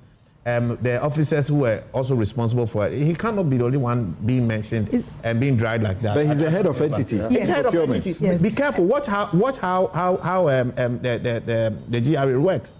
He's a commissioner general. He works with other commissioners. Hitherto, these commissioners often used to run different. They were almost separate entities, all right? So I think that accountability cannot just be thrown up there when there are clear people who are assigned roles to actually handle it, and they may have failed in their duty of care to the state. In fact, in the report, he speaks about a commissioner who was responsible. Yes, it does. They say he was the one who was the head. It was quite a comprehensive right report. Now, Jim is the nice guy because others. I'm saying that accountability must run through. Right. You cannot just say the report was quite comprehensive. Thank you very much. Thank you very much. My outfit is by Habil's Couture. You can find them on all the social media handles. Just put in Habil's and it will come up. You can call them on 0200 84 1988. 0200 84 1988. They make the best of kaftans. My guests have been Vera Abna Ado of the CDD, Senyor Hosi, the weeping prophet in Galamsey matters, Dennis Miracle Sabuaje with the Baumia campaign team, and Theophilos Jemaga Jr., lawyer with the NDC's communication team. I'm Samson Ladi Agenini. Have a good afternoon.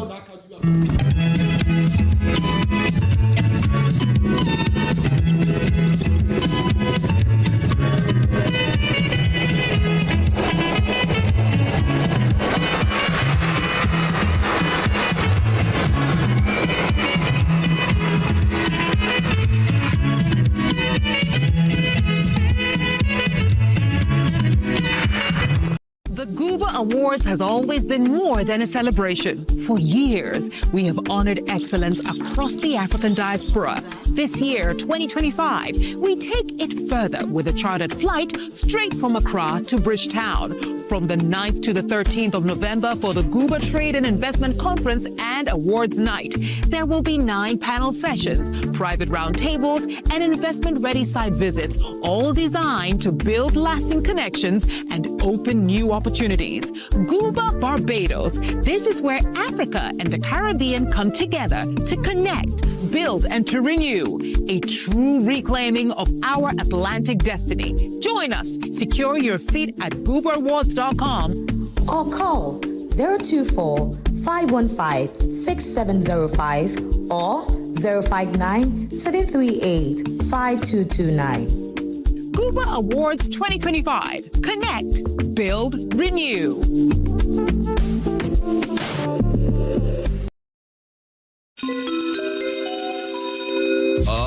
Announcing Ghana's first unlimited photocopier leasing. Yes, from just 983 Ghana cedis, you can lease a multifunctional photocopier and print unlimited. Yes, unlimited and free paper every month. Guess what? That's not all. Toners, repairs, and maintenance all are free. And oh, I'm not kidding at all. And we cover the whole country. Yes, the whole country. What are you waiting for? Just visit us at www.valexlease.com or call 0244-644048. Remember, terms and conditions apply. Valexlease, affordable document management solutions.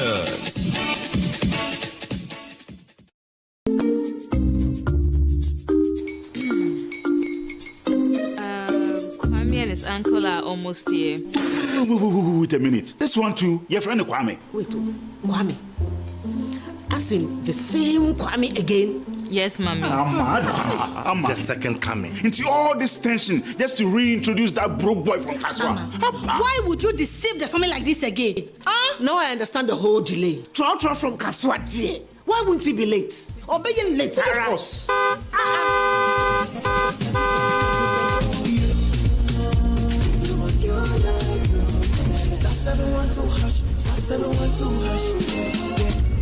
Go be the luckiest, go be from Georgia be luckiest, from not the block she be luckiest. Yeah, you go be luckiest.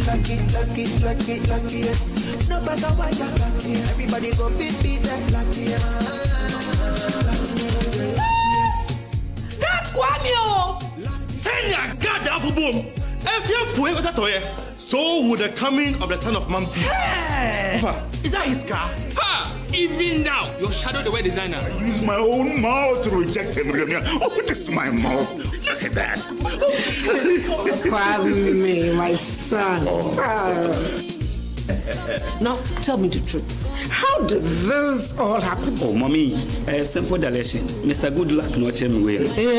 Yeah, mom. Easy car. Or dial star 712 hash. The devil is a liar. He picked his ticket and entered his lucky 5-digit number. How much birthday? Oh, how romantic. And he followed the prompts. Yes. And then boom. Confirmation test. One quick, pick 5 numbers for me, okay? I'm feeling like 7. Star 712 hash. Choose your ticket. Enter your lucky number. Follow the prompts and let destiny handle them. You see how they love you now? Yo, do you have family Kemasimono? Before December, may release a motivation album. Patapa, Mayesu. This promotion is regulated by the NLA on the Caritas platform. Excellent furnishing in a real estate business is a great deal for survival. My struggles as a young estate developer were cut short when I discovered Fernart Ghana. With quality furniture made from the finest woods and amazing after-sale service, Fernart Ghana changed my story with every single home I built. It's a one-stop shop that serves the interests of clients with a variety of living room and dining sets, solid wood kitchen installations, wardrobes, doors, cabinets, beds, pergolas, floor parquets, and many other wooden products that will last a lifetime. With Fernat Ghana, all clients are offered the opportunity to customize furniture to their specifications, and the smile on their faces says it all. Thanks to Fernat, now your home can look beautiful with furniture that would last for generations. Visit Fernat Ghana today and share my story. Locate us at Yaniba Estate, Osu, Accra, or call 0303 966 085 or 055 278 4097. Think wood, think Fernat. From across Africa, they come with dreams. At Academic City, they find purpose. I am from Nigeria, studying computer science here has opened my mind to the world of innovation.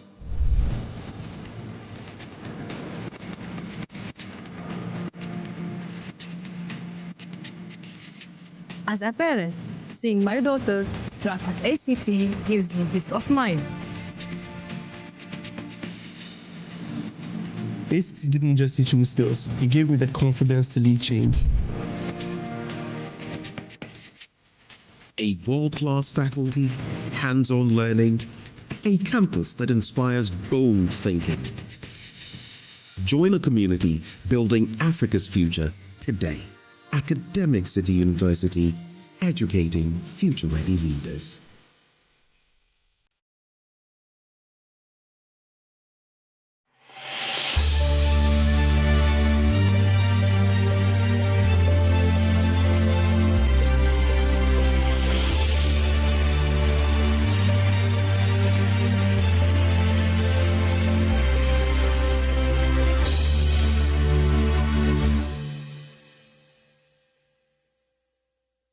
Hello there, and what a joy to be with you here on Sages on the Joy News channel.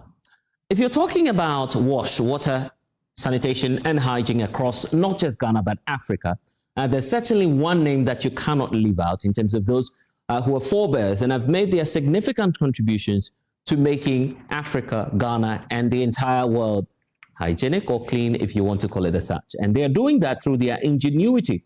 One name stands tall, and that's Professor Albert Wright, who needs no introduction because he's been celebrated across the world for his numerous interventions when it comes to academia in the field of engineering and how he's been shaping the world of development towards the wash space. And I'm talking about water, sanitation and hygiene. But what motivated him to start this career, and how is it that a man from Ghana is now helping the world transform and by some extension meets the world's sustainable development goals, the SDGs? Ladies and gentlemen, help me welcome Professor Albert Wright. Hello, sir, and greetings to you, Kwaba, to the program. Thank you very much. I'm interested in your journey, first of all, and just wondering what is inspiring you, your inspiration. How did the journey start? And first of all, what inspired this whole engineering career for you? Well, it was external forces that led me to engineering. My original idea was not very clear. So when I was in the sixth form, I took subjects like zoology, botany, physics, and chemistry. And suddenly, one of my masters at Mfansford, where I had my secondary education, called V.C. Datson, approached me and asked me what I wanted to do in the finals. And I told him that I wanted to do long jump and high jump because we were about to have sports, inter-house sports, and those were the two events that I had qualified for. And he told me that wasn't what he had in mind. He was thinking of Legon, university work. And I confess that I didn't really know what I wanted to do. And he told me that, his colleague, our physics master, told him that I had an approach to answering physics questions, which that master, developed only in his final year at the university. So he thought if I did physics, I would do well.